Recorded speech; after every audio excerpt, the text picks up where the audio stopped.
Everyone, कैसे हैं सभी लोग।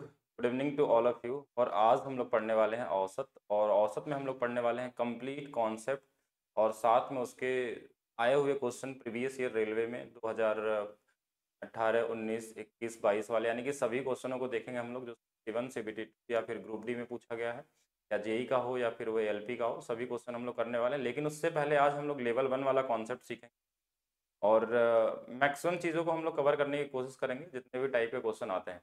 जल्दी से एक बार पहले तो सभी लोग वीडियो को लाइक कर देंगे, शेयर कर देंगे, उसके बाद हम लोग क्लास को स्टार्ट करेंगे। ओके, मैथ्स की बुक इंग्लिश में भी आ चुकी है। हाँ, इस क्लास को स्टार्ट करने से पहले कुछ बेसिक जानकारी आप सभी लोगों के लिए कि ये मेरा एक नया बुक है तो उस पर हम लोग 1 साल से वर्क कर रहे थे और इसके अंदर में बहुत सारे अपडेट लेकर मैं आया हूँ। ये बुक पहले से भी अवेलेबल थी लेकिन बहुत सारे अपडेट नहीं थे इसके साथ। तो ये इस बुक के अंदर में आपको बहुत सारे अपडेट, मतलब टाइप वाइज पूरा कंटेंट मिलता है, हर एक चैप्टर का ट्रिक मिलता है, पहले कॉन्सेप्ट मिलता है, उसके बाद इनके सभी टाइप वाइज क्वेश्चन है। कल इसके बारे में मैंने वीडियो बनाया था। अगर इस मतलब ये मैथ्स का एक ऐसा बुक होगा जो आने वाले समय में सबसे वायरल बुक होने वाला, क्योंकि इसमें हर एक टाइप का क्वेश्चन, हर एक वेरिएशन के ट्रिक्स के साथ इसके अंदर में कॉन्सेप्ट भी दिए गए हैं। और एक बाकी कितने भी बुक आप मार्केट में पढ़ लीजिए, इससे बेहतर कोई बुक आपको नहीं मिलने वाली है। इस बुक का लिंक डिस्क्रिप्शन में दिया गया है, वो आप देख सकते हैं।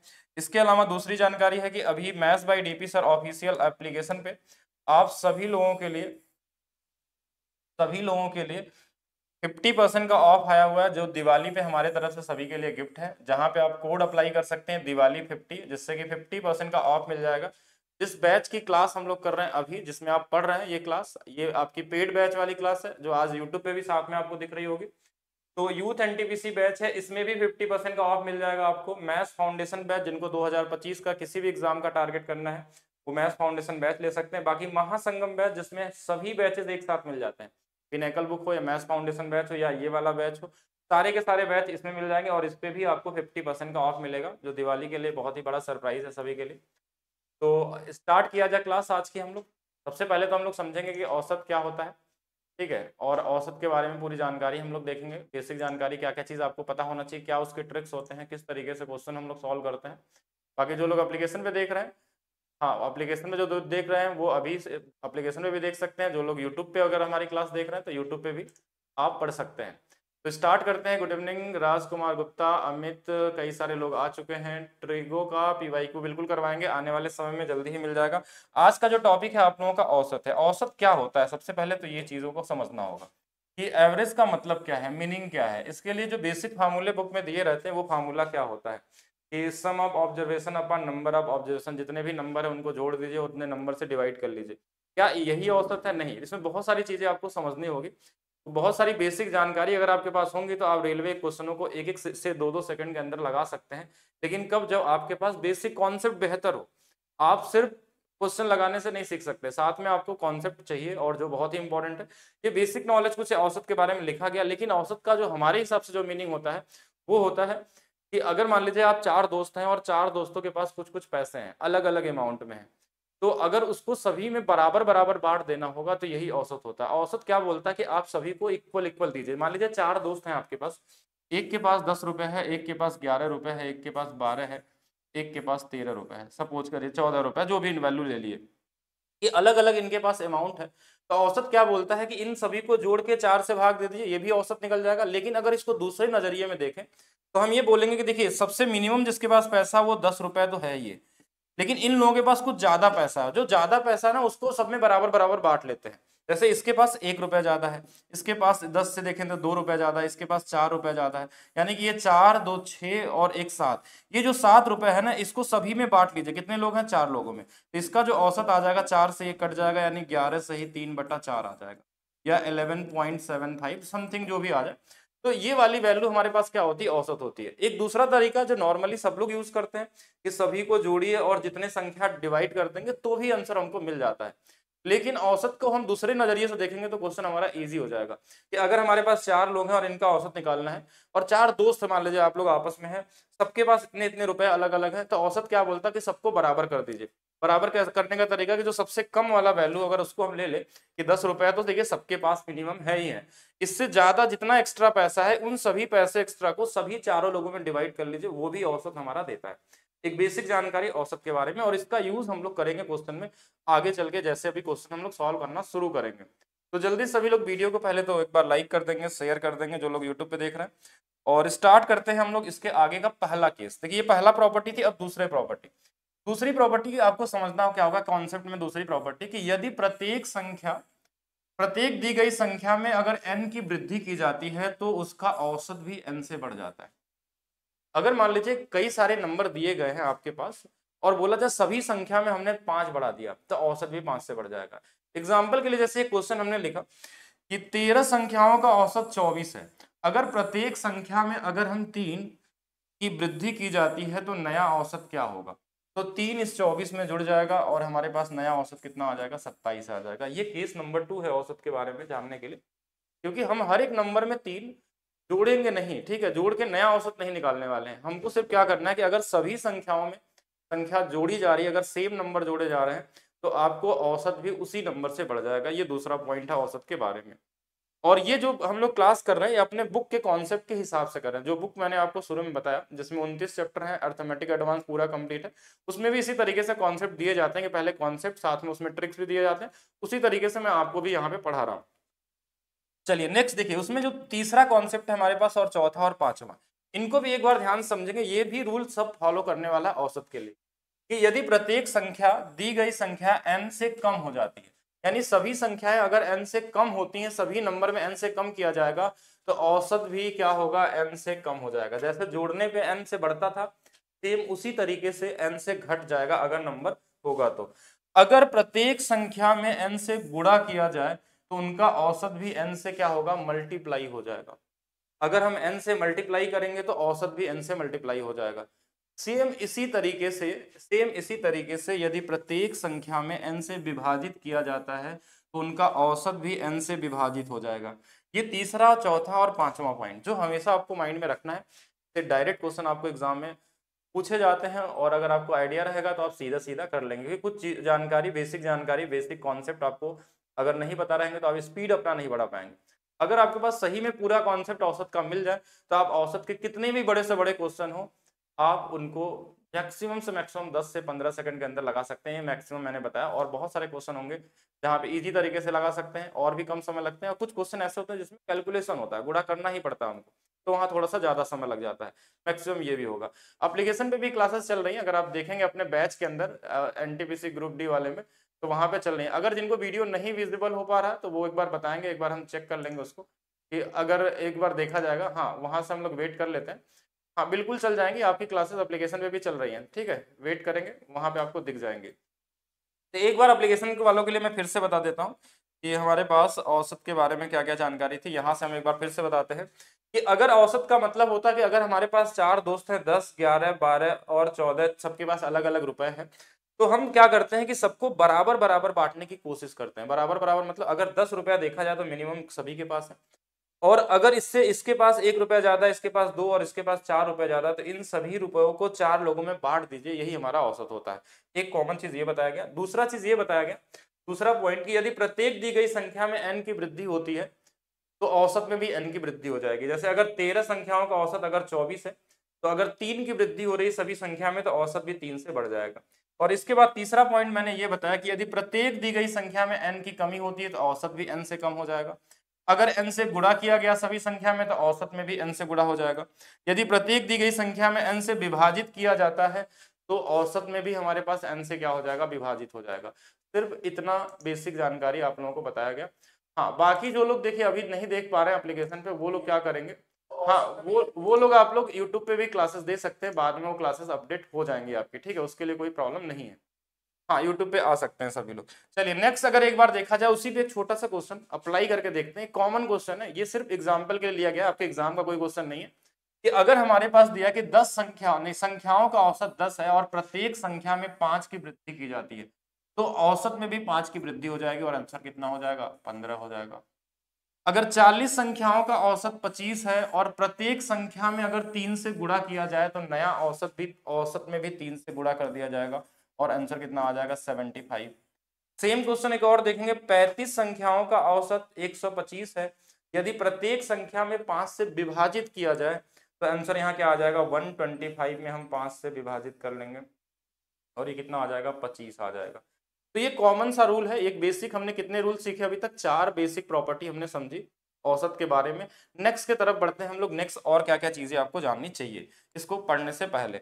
एक चीज और समझिएगा, बड़ा ही कॉमन सा जानकारी है लेकिन आपको आना चाहिए। प्रथम n संख्याओं का औसत ज्ञात कीजिए। इसमें एक पॉइंट दिया हुआ है, बड़ा इंपॉर्टेंट पॉइंट, वो क्या है, प्रथम n, और इसके साथ इंपॉर्टेंट क्या है, प्रथम। ठीक है, find the average of first n number, यानी कि जिसमें शुरू होगा वो शुरू से स्टार्ट होगा, यानी 1 2 3 4 5 6 इस तरीके से। अगर कोई भी एक सीरीज में अगर एक नेचुरल नंबर दिया गया है तो इसका जो औसत होगा वो n+1/2 हो जाता है। जैसे अगर हम ऐसे बोलें कि 1 + 2 + 3, और इस तरीके से अगर हमारे पास 10 तक गया है, अगर इसका औसत निकालना होगा तो हम क्या करेंगे, 10 संख्याएं तो 10 + 1/2, ये हमारा क्या हो जाएगा, औसत हो जाएगा। ठीक है, ये इंपॉर्टेंट है, यहाँ से भी क्वेश्चन आपको मिलते हैं। ठीक है, ये हमारा छठा पॉइंट हो गया। और इससे भी ज्यादा इंपॉर्टेंट पॉइंट ध्यान से समझेंगे, ये दोनों आपके एग्जाम में, स्पेशली रेलवे के एग्जाम में बहुत ज्यादा बार पूछे गए। बहुत ज्यादा बार मतलब इतने सारे क्वेश्चन है कि आप काउंट नहीं कर सकते, और ये अभी अभी 2021-22 वाले में भी देखने को मिलेंगे। प्रथम n सम संख्याओं का औसत, ये देखेंगे ध्यान से, यहाँ पे क्या है, इवन नंबर के बारे में बात हो रही है कि अगर find the average of first n even number, तो ये जितने संख्याएं सम होंगे इसमें एक काउंट ध्यान रखेंगे, ये प्रथम की बात कर रही है, मतलब पहला नंबर से शुरू होना चाहिए, तो ये n+1 हो जाता है। अगर मान लीजिए पूछा जाए आपसे कि 12 प्रथम सम संख्याओं का औसत, तो आंसर क्या हो जाएगा, 12 और 1 13 हो जाएगा। अगर प्रथम 25 सम संख्याओं का औसत आपसे पूछा जाए तो आंसर क्या होगा, 26 हो जाएगा। सेम इसी तरीके से to find the average of first n odd number, ठीक है, अगर ये विषम संख्या हो जाए आपके पास, विषम संख्या का अगर औसत पूछा जाएगा तो वही सेम आंसर हो जाता है। अगर बोला जाए प्रथम 25 विषम संख्याओं का औसत क्या होगा, तो आंसर 25 होगा। प्रथम 25 और 25 नहीं, अगर प्रथम 50 विषम संख्याओं का औसत, तो आंसर क्या होगा, 50 हो जाएगा। ये कॉमन जानकारी है, ये आपके पास होना चाहिए, ये बहुत ही बेसिक है। लेकिन हाँ, अब थोड़ा सा एडवांस जानकारी जो आपके एग्जाम में पूछे जा सकते हैं एक्स्ट्रा लेवल में, वो भी समझ के रखेंगे। हाँ, ये थोड़ी सी बेहतर है, हो सकता है मैक्सिमम लोग नहीं जानते हो, तो अभी से इसको नोट करके रखेंगे सभी लोग, क्योंकि एग्जाम में आपको मिलेगा, 100% मिलने वाला है। इस पे तो आपके रेलवे एग्जाम में पूछा भी जा चुका है। इन दोनों पे क्वेश्चन अभी तक नहीं आया है, तो इस पे आ सकता है, तो इसके लिए इसको नोट करके रखेंगे। इस बार हो सकता है कि क्वेश्चन अपडेट करे तो इस पे मिल जाए। अब दोनों को एक बार ध्यान से पढ़िएगा। प्रथम प्राकृतिक संख्याओं के वर्गों का औसत, वर्गों का औसत का मतलब अगर हम ऐसे नंबर ले लें कि 1 का स्क्वायर प्लस 2 का स्क्वायर प्लस 3 का स्क्वायर, इसी तरीके से मान लीजिए 10 का स्क्वायर तक है, अगर आपसे इसका औसत पूछा जाए तो इस केस में हम क्या करते हैं कि 10 संख्याएं तो 10 1 11, 10 दूना 20, 1 21 बटे में 6 आ जाएगा, ये हमारे पास आंसर हो जाएगा। बाकी इसको काट सकते हैं 3 से 2 बार, 3 से 7 बार, और ये हमारे पास 77/2, और बाकी इसको पॉइंट में दिया होगा आंसर, तो पॉइंट में कर सकते हैं। जो बुक हमारी है वो बाइलिंगुअल नहीं है, दोनों अलग अलग लैंग्वेज में आती है, इंग्लिश अलग आती है, हिंदी अलग आती है, और उसमें ये सारी जानकारी आपको दी गई है जो मैं यहाँ पढ़ा रहा हूँ। ठीक है, अच्छा, नेक्स्ट हमारे पास क्या है, ये इंपॉर्टेंट है जो आपको सीखना है, क्योंकि ये मैक्सिमम लोग नहीं जानते हैं। जो चीज नहीं जानते उसको आप लोग अगर जानेंगे तो आप दूसरे से बेहतर रहेंगे, पहले से रेडी रहेंगे। कि प्रथम n सम संख्याओं के वर्गों का योग, सम संख्याओं के वर्गों का योग मतलब इस तरीके से होगा कि 2 का स्क्वायर प्लस 4 का स्क्वायर प्लस 6 का स्क्वायर, इस तरीके से मान लीजिए 8 का स्क्वायर, इस तरीके से चला जाए, तो इनका अगर औसत निकालना हो तो देखिए क्या होगा, 2n+1, 2n+1, जैसे ये वाला हमारे पास नंबर था, बस ऊपर में देखिए 2 है और नीचे में 3 आ जाएगा, मतलब 2/3 हिस्सा हो जाता है इस वाले का, यानी इस वाले का 2/3 नहीं होगा। हाँ, इसमें हम गुणा कर लेते हैं कुछ नंबर का, जो ये बनता है, ये भी आपको आइडिया होना चाहिए कि अगर हमारे पास वर्ग रहेगा सम संख्याओं का। अच्छा, इसी के साथ एक और चीज, to find the average of square of the first n odd number, यानी इस तरीके के नंबर हो जाए कि 1 का स्क्वायर हमारे पास स्क्वायर हो जाए, 3 का स्क्वायर हो जाए, 5 का स्क्वायर हो जाए, और इस तरीके से अगर n का स्क्वायर हो जाए और इसका औसत पूछा जाए, तो इसकी वैल्यू जो होती है वो 4n² - 1, तो मैं यहाँ भी लिख देता हूँ 4n² - 1 बाई में 3 होती है। ये दोनों चीजों को नोट करके रखेंगे, इंपॉर्टेंट है। बाकी और भी चीजें मैं बता देता हूँ, जो जो चीजें आ सकती है फ्यूचर में और आपको पता होनी चाहिए। ठीक है, ये दोनों चीज को आप नोट करके रख लेंगे। ये दोनों मेरे हिसाब से बहुत सारे लोग नहीं जानते होंगे, अप्रॉक्स 90% लोगों को इसकी जानकारी नहीं होगी, तो इसको नोट रखेंगे। और इसके अलावा चलते हैं नेक्स्ट और इंपॉर्टेंट चीजें जो मैक्सिमम लोग नहीं जानते हैं, ये भी इंपॉर्टेंट है, वेरी वेरी इंपॉर्टेंट वाले टाइप।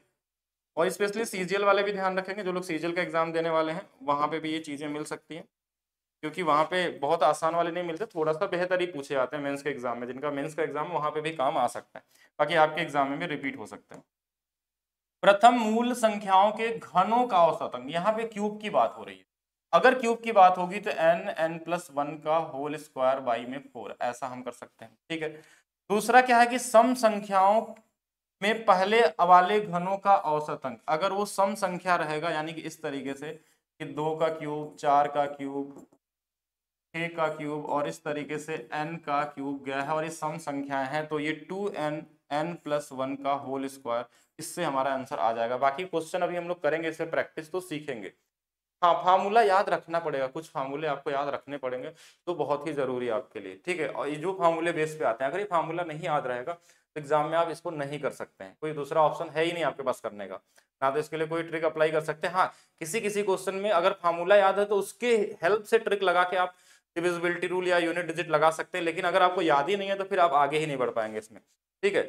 विषम संख्याओं के पहले वाले घनों का औसत, ठीक है। अब ध्यान समझिएगा, अगर ये विषम का रहेगा यानी 1 का क्यूब, 3 का क्यूब और प्लस ऐसे हमारे पास दिया है 5 का क्यूब और इस तरीके से n का क्यूब है, इसके लिए ये वाली वैल्यू ध्यान रखेंगे। यहाँ पे ये जो 2 बाहर था ये अंदर आ गया, ये प्लस था ये माइनस हो गया, यहाँ पे एक ही बार n है। और ये वाला हमारा नॉर्मल है, 1 का 2 का क्यूब प्लस 3 का क्यूब और इस तरीके से n का क्यूब। और इनकी औसत की बात हो रही है, जोड़ने का फार्मूला नहीं है, इसको जोड़ने वाला फार्मूला मत मानिएगा। अगर इनको जोड़ने का बनाना होगा तो इसमें n का गुणा करना पड़ेगा आपको, किसका, मल्टीप्लाई करना होगा। और ये सिर्फ हमारा क्या है, औसत की बात हो रही है, तो औसत के हिसाब से आपको समझना है, ठीक है। बाकी हाँ, बिल्कुल वीडियो को सभी लोग लाइक करते रहेंगे, शेयर करते रहेंगे। अगर इस तरीके से आप क्लासेस चाहते हैं बहुत सारे इंपॉर्टेंट चैप्टर का, तो आपको कराए जाएंगे। औसत इंपॉर्टेंट है, यहाँ से क्वेश्चन सबसे ज्यादा मिलेंगे और बड़े यूनिक क्वेश्चन आते हैं आपके एग्जाम में।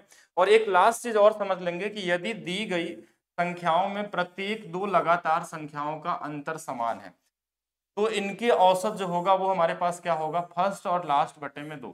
एग्जाम्पल के लिए इसको समझेंगे, जैसे कहीं लिखा हुआ है 8 है, 16 है, 24 है, 32 है, 40 है, इस तरीके से मान लीजिए नंबर दिया गया है। मतलब ये क्वेश्चन में बोला गया कि प्रत्येक 2 लगातार संख्याओं का अंतर समान है। इसका अंतर जैसे 8 का है, इसका अंतर किसका है, 8 का है, इसका अंतर कितना का है, 8 का है। इस तरीके से अगर अंतर समान है तो इसमें पहला और लास्ट वाले को जोड़ के आप आधा कर सकते हैं। ये अंतर कुछ भी हो सकता है, ऐसा नहीं कि 8 ही होना चाहिए, अंतर कुछ भी रहेगा। अगर ये अंतर सेम सेम रहते हैं, कोई भी अंतर, तो इसमें हम 2 से ही भाग देना है हमको और आंसर हमारा आ जाएगा 48 बटे में 2, ठीक है। ये हमारे पास क्या हो जाएगा, इसका आंसर हो जाएगा। इजी तरीके से कर सकते हैं, ठीक है। ये तो चीजें हो गई, लेकिन अभी क्या इतना ही कॉन्सेप्ट नहीं, अभी बहुत सारे कॉन्सेप्ट जो होंगे वो क्वेश्चन के साथ डिस्कस करने वाले हैं। जैसे कि कई सारे क्वेश्चन में दिए रहते हैं। अब देखिए, अब इसके बाद तो टाइप शुरू होगा। ये हो गया लेवल 1 का बेसिक जानकारी जो सभी को पता होना चाहिए, क्योंकि इससे भी क्वेश्चन आते हैं आपके एग्जाम में। जितना अभी तक आपने 14 पॉइंट पढ़े, इसके बाद अभी 6-7 पॉइंट और है जिसमें हम लोग डिस्कस करते हैं कि जैसे अगर हमारे पास इनकमिंग वाले क्वेश्चन आए, आउटगोइंग वाले आए, रिप्लेसमेंट वाले क्वेश्चन आते हैं, क्रिकेट वाले क्वेश्चन आते हैं और इसके अलावा कुछ कॉमन क्वेश्चन आते हैं, वो क्वेश्चन के साथ हम लोग डिस्कस करते हुए चलेंगे आपका, कि जैसे जैसे क्वेश्चन आएगा उसके पहले उसके कॉन्सेप्ट को डिस्कस करेंगे, किस तरीके के क्वेश्चन को किस तरीके से लगाया जाता है, कहाँ पे आप जीएसएम फार्मूला लगा सकते हैं, औसत का निकला हुआ जो फार्मूला है जिसको हम लोग इतना दिन से पढ़ना, जीएसएम ट्रिक, वो सब कुछ कहाँ से निकला है, औसत से ही। वो सारी चीजें आपको यहाँ पे मिलने वाली है। तो स्टार्ट करते हैं क्लास को। और हाँ, एक चीज और है सभी लोगों को कि maths by DP sir application पे आप सभी लोगों के लिए अभी 50% का ऑफ चल रहा है। सभी कोर्स पे कोई भी कोड मतलब कोर्स ले सकते हैं। ये कोड लगाना पड़ेगा आपको दिवाली 50 कूपन कोड में, तो 50% का ऑफ हो जाएगा। और इसके साथ हम लोग स्टार्ट करते हैं। अच्छा, एक छोटा सा और ट्रिक समझ लेते हैं, ट्रिक नंबर 1। ये भी बड़ा इंपॉर्टेंट है, ठीक है। अब ट्रिक भी पढ़ रहे हैं तो देखिए साथ में दोनों चीज सीखना है आपको। ट्रिक तो वैसे बहुत सारी बुक में दी गई है, लेकिन कुछ जानकारी आप लोगों के लिए यहाँ पे भी समझेंगे ध्यान से, कि जैसे क्वेश्चन में दिया रहता है कि यदि 50 क्रमागत सम संख्याओं का औसत 49 है, तो सबसे छोटी और सबसे बड़ी संख्या ज्ञात कीजिए। ये पूछा जाता है आपके एग्जाम में और पूछा ही गया है, मतलब रेलवे में तो आया ही क्वेश्चन है, ठीक है। और भी बहुत सारे एग्जाम में आपको देखने को मिल जाएंगे, वन ईयर एग्जाम में। अब ऐसे क्वेश्चनों का क्या तरीका होता है कि एग्जाम में जल्दी कैसे लगाएंगे, ठीक है। एक बार ध्यान समझिएगा, कितनी संख्याएं हैं, 50 क्रमागत संख्याएं, और हमारे पास इनका हमारे पास जो वैल्यू दिया हुआ वो कितना है, 49 दिया हुआ है, ठीक है। अच्छा, 50 तो हमारे पास मेरे हिसाब से ज्यादा होगा। 50 क्रमागत संख्याओं का औसत नहीं, इसको 5 कर लीजिए, ठीक है। थोड़ा हो सकता है मिस प्रिंट हो गया, क्योंकि 5 में ही अगर समझते हैं। अगर मान लीजिए 5 संख्याएं हमारे पास है, यानी 5 संख्याओं का जो औसत दिया है वो 49 दिया है, और इसमें ये चीज बताता है आपको क्रमागत संख्याएं हैं, कॉन्जिक्यूटिव इवन नंबर हमारे पास है, सम संख्याएं हैं। तो इस वाले केस में आपको ध्यान क्या देना है, किस तरीके से लगाना है कि अगर ये इवन या ऑड की बात करेगा तो इस वाले नंबर में एक कम कर लीजिए, एक कम कर लेंगे तो ये कितना आ जाएगा 4। तो अगर आप इसमें 4 घटा लेते हैं, अगर इसमें आप 4 घटा लेते हैं तो सबसे छोटी संख्या आ जाएगी 45। अगर इसमें आप 4 जोड़ लेते हैं तो सबसे बड़ी संख्या आ जाएगी, वो कितना आ जाएगा हमारे पास 53 आ जाएगा।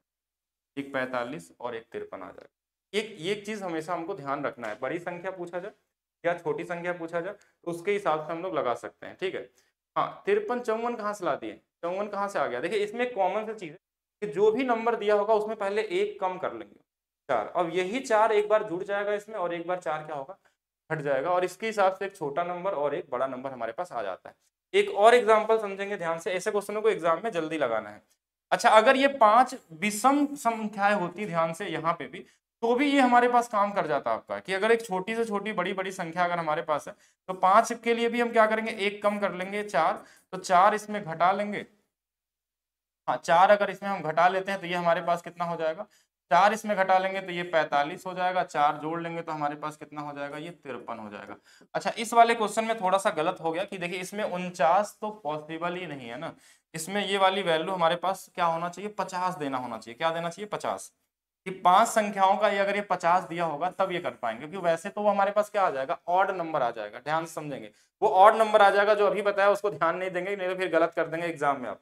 अगर ये 50 रहेगा इसके हिसाब से, अगर क्रमागत बोला गया है, देखिए कभी भी अगर हमारे पास 5 सम संख्या होंगी ना तो उसका ये औसत 49 हो ही नहीं सकता, पॉसिबल ही नहीं है, मतलब ये क्वेश्चन ही गलत था। लेकिन रूल जो मैंने बताया वो हमेशा के लिए सही था, ये हमेशा यहाँ पे क्या होना चाहिए, सम संख्या ही होना चाहिए। अगर 5 क्रमागत सम संख्याएं हैं तो इनका औसत भी सम संख्या ही हो सकता है। 49 अगर यहाँ लिख दिया गया है तो ये गलती से टाइपिंग मिस्टेक है, 49 रहता तो उसके हिसाब से आंसर आता, लेकिन नहीं, क्योंकि सम विषम दोनों में काम करता है, इसलिए देखिए इसमें भी 5 में एक कम करेंगे तो 4, एक बार 4 इसमें घटा लेंगे तो ये 46, एक बार 4 जोड़ देंगे तो 54, क्योंकि देखिए दोनों सम संख्या आनी चाहिए ना, उस वाले में सम नहीं आ रहा था, 45 और 53, हाँ इस वाले के लिए 45 और 53 है। अच्छा एक और केस इसमें बन जाता है, वो क्या बन जाता है कि अगर ये क्रमागत प्राकृतिक संख्या है, ना तो ये सम हो ना तो ये विषम, ये दोनों हमारे पास क्या हो, बस प्राकृतिक संख्याएं हो, इवन ऑड की बात ही ना किया हो। तो इस बार क्या करेंगे, जैसे इस 26 है तो 26 में से फिर से एक घटा लेंगे, हमारे पास कितना आ जाएगा 25, इस 25 को आधा कर लेंगे, 25 को आधा कर लेंगे, कितना आ जाएगा 12.5। तो 12.5 जो देखिए जब भी क्रमागत संख्या होगा एक घटाने के बाद आधा जरूर करना है आपको, तो एक बार इसी 72.5 में हम 12.5 घटा भी लेंगे और एक बार इसमें हम लोग 12.5 जोड़ भी सकते, तो बड़ी संख्या इधर आ जाएगी, छोटी संख्या इधर आ जाएगी, आपकी मर्जी के हिसाब से, ठीक है। 12.5 घटा लेंगे, ये कितना आ जाएगा हमारे पास 60, जोड़ लेंगे तो हमारे पास 10 82 और हमारे पास कितना हो जाएगा 84। अच्छा नहीं 84 की हो जाएगा, ये वाली वैल्यू हमारे पास कितनी आ जाएगी, अगर 12.5 जोड़ लेंगे तो 585 आ जाएगा और इसमें घटा लेंगे तो हमारे पास 60 आ जाएगा। तो इस तरीके से वैल्यू हम लोग क्या कर सकते हैं, इजी तरीके से फाइंड कर सकते हैं, अगर हमको इस तरीके से पूछा जाए बड़ा छोटा तो।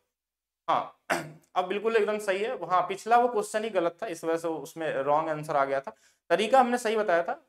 49 हो ही नहीं सकता सम संख्या की वैल्यू, इसलिए ऐसा हो सकता है अगर 5 क्रमांक संख्या है तो 49 उसका आंसर पॉसिबल ही नहीं है, तो क्वेश्चन ही रॉन्ग था तो उसके हिसाब से आंसर भी रॉन्ग आ गया था।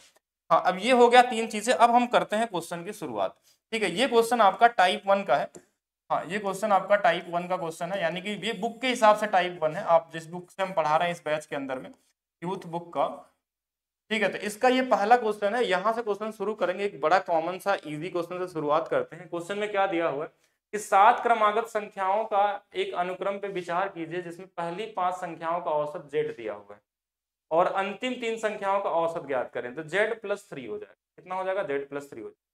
अब देखिए z+3 कैसे हुआ, ये कॉमन चीज है, कभी भी इस तरीके से कोई भी अनुक्रम दे दे, कोई भी सीरीज दे दे और आपसे ये पूछा जाए कि इनका औसत में, अगर मान लीजिए इस तरीके से हम अपने से अनुक्रम मान सकते हैं, कैसे हमने मान लिया 1 है 2 है 3 है 4 है 5 है 6 है और 7 है, तो बोला पहली 5 संख्याओं का औसत 5 4 9 3 12 12 2 14 1 15, 15 का अगर हम 5 से भाग देंगे तो इनका औसत 3 आ रहा है। फिर बोला अंतिम 3 संख्याओं का औसत 3, यानी कि इनको जोड़ लीजिए, ये हमारे पास कितना हो 7 5 12 6 18, 18 को 3 से भाग देंगे तो ये 6 आ गया, ये औसत कितना बढ़ रहा है 3 बढ़ रहा है, तो इसका भी औसत कितना बढ़ जाएगा 3 बढ़ जाएगा। और ये किसी भी रैंडम नंबर को लेकर देख सकते हैं, ऐसा नहीं कि सिर्फ इसी 1 2 3 4 5 को ही लेना है, आप इसको 10, 11, 12, 13, 14 भी लेते तो भी यही आता। अगर आप 100, 101, 2, 102, 103 लेंगे तो भी आएगा। तो जब हमको सभी पे सेम ही आने वाले हैं तो हमको क्या करना होगा कि हम इजी नंबर लेके ही चेक करेंगे ऐसे क्वेश्चन अगर आपको मिलते हैं तो। ठीक है, ये कॉमन सा चीज है Z+3, एक इजी सा क्वेश्चन। चलिए हाँ, कब पूछा गया था एक बार ये भी देख लेते हैं। पहला वाला जो क्वेश्चन था ये CVT 2 का आया हुआ 2022 का क्वेश्चन है। नेक्स्ट क्वेश्चन देखते हैं कि 11 के प्रथम 12 गुणजों का औसत क्या होगा।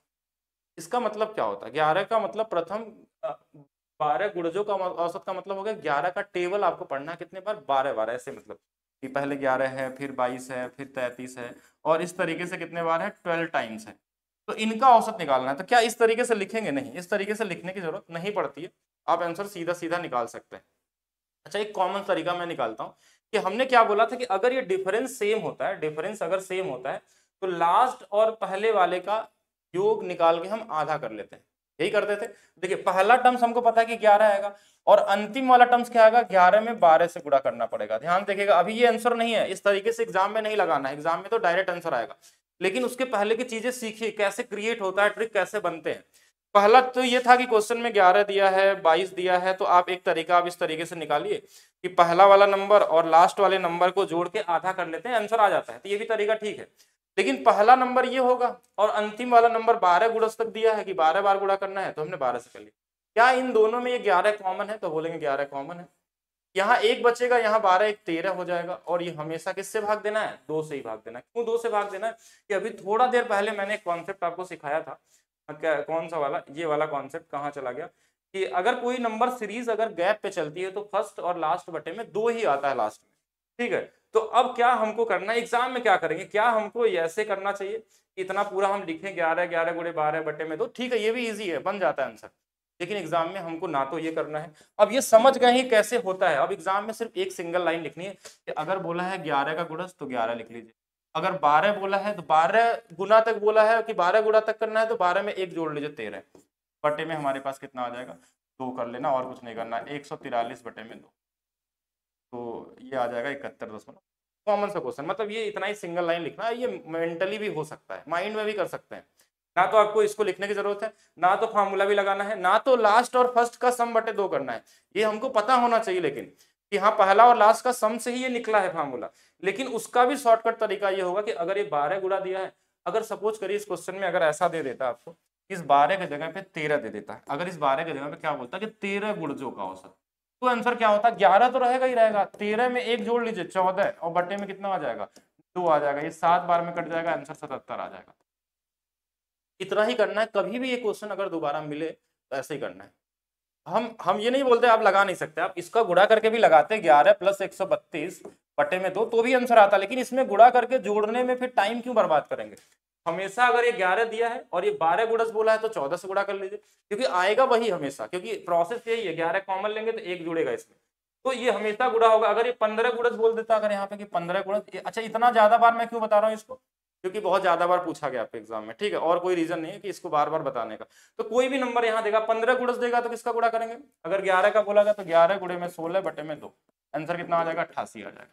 कितना समय लगेगा, 2-3 सेकंड का समय लगेगा, इससे ज्यादा नहीं लगने वाला। आइए आगे चलते हैं, कुछ कुछ चीजें क्वेश्चन के साथ सीखते जाएंगे हम लोग। यदि 5 क्रमागत सम संख्याओं का औसत 10 है, क्रमागत संख्या है, सम संख्या है, 10 दिया हुआ है, और अगर इसमें बोलता सबसे छोटी संख्या तो 5 में से 1 घटा लेते, कितना, 4, 4 कम कर लेते हैं, 6 हो जाएगा। बड़ी बोलता 10 में 4 जोड़ लेते हैं, 14 हो जाएगा। लेकिन पूछा नहीं है तो क्यों करेंगे। अगर इनको आरोही क्रम में व्यवस्थित करने में मध्य स्थान पे, अगर मध्य स्थान की बात करेंगे तो औसत हमेशा मिड पॉइंट पे बैठता है, क्योंकि औसत क्या करता है, सबको बराबर बराबर बांटता है। तो जो चीजें सबको बराबर बराबर देता है यानी वो बीच में वही हो सकता है। ठीक है, तो 10 का अगर मध्य बोले तो आंसर 10 ही आएगा। ऐसे क्वेश्चनों को लगाने की जरूरत नहीं है, ये बस आपका बेसिक कॉन्सेप्ट अगर क्लियर है। और ऐसे अगर देखना चाहें तो कैसे होगा कि अगर ये 10 है हमारा औसत, तो इसके आगे 2 संख्याएं, इसके पीछे 2 संख्याएं होंगी। तो इससे बड़ा सम संख्या 12 और 14, इससे छोटा 8 और 6। छोटा पूछता तो ये, बड़ा पूछता तो ये, मध्य में कौन सा है, ये वाला जो आपसे पूछा गया था। ठीक है, बस इतना ही ध्यान रखना है आपको कि अगर हमारे पास इस तरीके से वैल्यू दिया है, क्योंकि औसत क्या होता है कि सबको बराबर बराबर बांटना होता है। तो बराबर बराबर बांटने का मतलब कि अगर हमारे पास कोई अनुक्रम दिया है, कोई सीरीज दी हुई है, तो सीरीज में जो सबसे मिड पॉइंट पे है वो भी आपका औसत हो सकता है, बिना कुछ लगाए भी आप कर सकते हैं औसत। जैसे अगर आपको एक अनुक्रम हम दे दें इस तरीके से, ऐसे देखिएगा 1 2 3 4 5 6, अगर हम बोले और एक 7 लिख दिया, अगर हम बोले इसका औसत निकालना है तो सबसे पहले देखेंगे बीच में बैठा कौन है, और ये अनुक्रम मतलब एक सीरीज में होना चाहिए, रैंडम नंबर के लिए नहीं है ये, ठीक है, ये क्या होना चाहिए, सीरीज में होना चाहिए। तो 3 इधर से काट लीजिए, 3 इधर से काट लीजिए, ये आंसर आएगा। अगर आप जोड़ के भी निकालेंगे तो भी ये आंसर आएगा। देखिए इसमें 3 तरीके हो सकते हैं इसको सॉल्व करने का। पहला कि सबको जोड़ लीजिए और उसको 7 से भाग दे दीजिए। फिर दूसरा तरीका होगा कि पहला वाला और लास्ट वाले को जोड़ के भी भाग दे देंगे तो भी ये रूल फॉलो कर जाएगा, 4 आएगा। लेकिन हमने क्या बताया, औसत का मतलब हमेशा वो मिड पॉइंट में बैठता है। मिड पॉइंट का मतलब जो बीच में है, 4 उससे भी आएगा आंसर। तो इसीलिए औसत हमेशा बीच में होता है, इसका ध्यान रखना है आपको। अगर कभी भी ऐसा दिया जाए वो ऑड नंबर हो, और लेकिन कभी कभी एक चीज और भी देखेंगे आगे, जैसा आएगा क्वेश्चन तो हम समझाएंगे आपको अभी। हाँ एक चीज और देखेंगे, ये क्वेश्चन रैंडम बीच में गलती से आ गया, बुक में तो चौथे नंबर पे ही दिया गया है, लेकिन क्वेश्चन का टाइप थोड़ा सा अलग है, लेकिन इसको समझ लेते हैं क्या है। बहुत कॉमन सा क्वेश्चन है, बड़ा इजी सा, कि 7 संख्याओं का औसत 53 दिया था।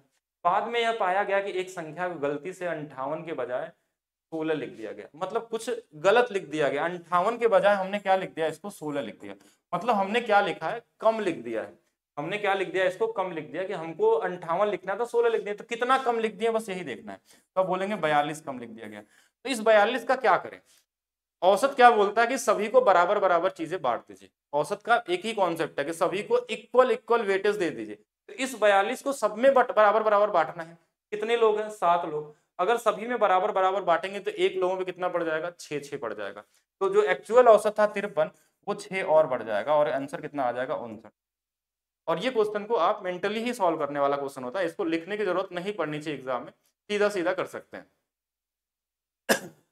हाँ, मैथ्स फाउंडेशन और पिनैकल बुक सोल्यूशन की क्लासेस अल्टरनेट डे पे चलती है। जैसे अगर एक दिन पिनैकल बुक चलेगा तो 2 घंटे की क्लासेस कर दी गई, जिससे कि आपका टाइमिंग बराबर रहे। डेली चलाने में क्या होता है कि मुझे क्वेश्चन बनाने होते हैं नए नए आप लोगों के लिए, क्योंकि मैथ्स फाउंडेशन मैं नहीं चाहता कि आपको एक कॉमन सा क्वेश्चन पढ़ा दिया जाए फिर बैच पूरा कर दिया, नहीं, इस तरीके से पढ़ाया जाए कि आप 100% स्कोर कर सकते हैं, आप रैंक 1 लाने की भी क्षमता रख सकते हैं।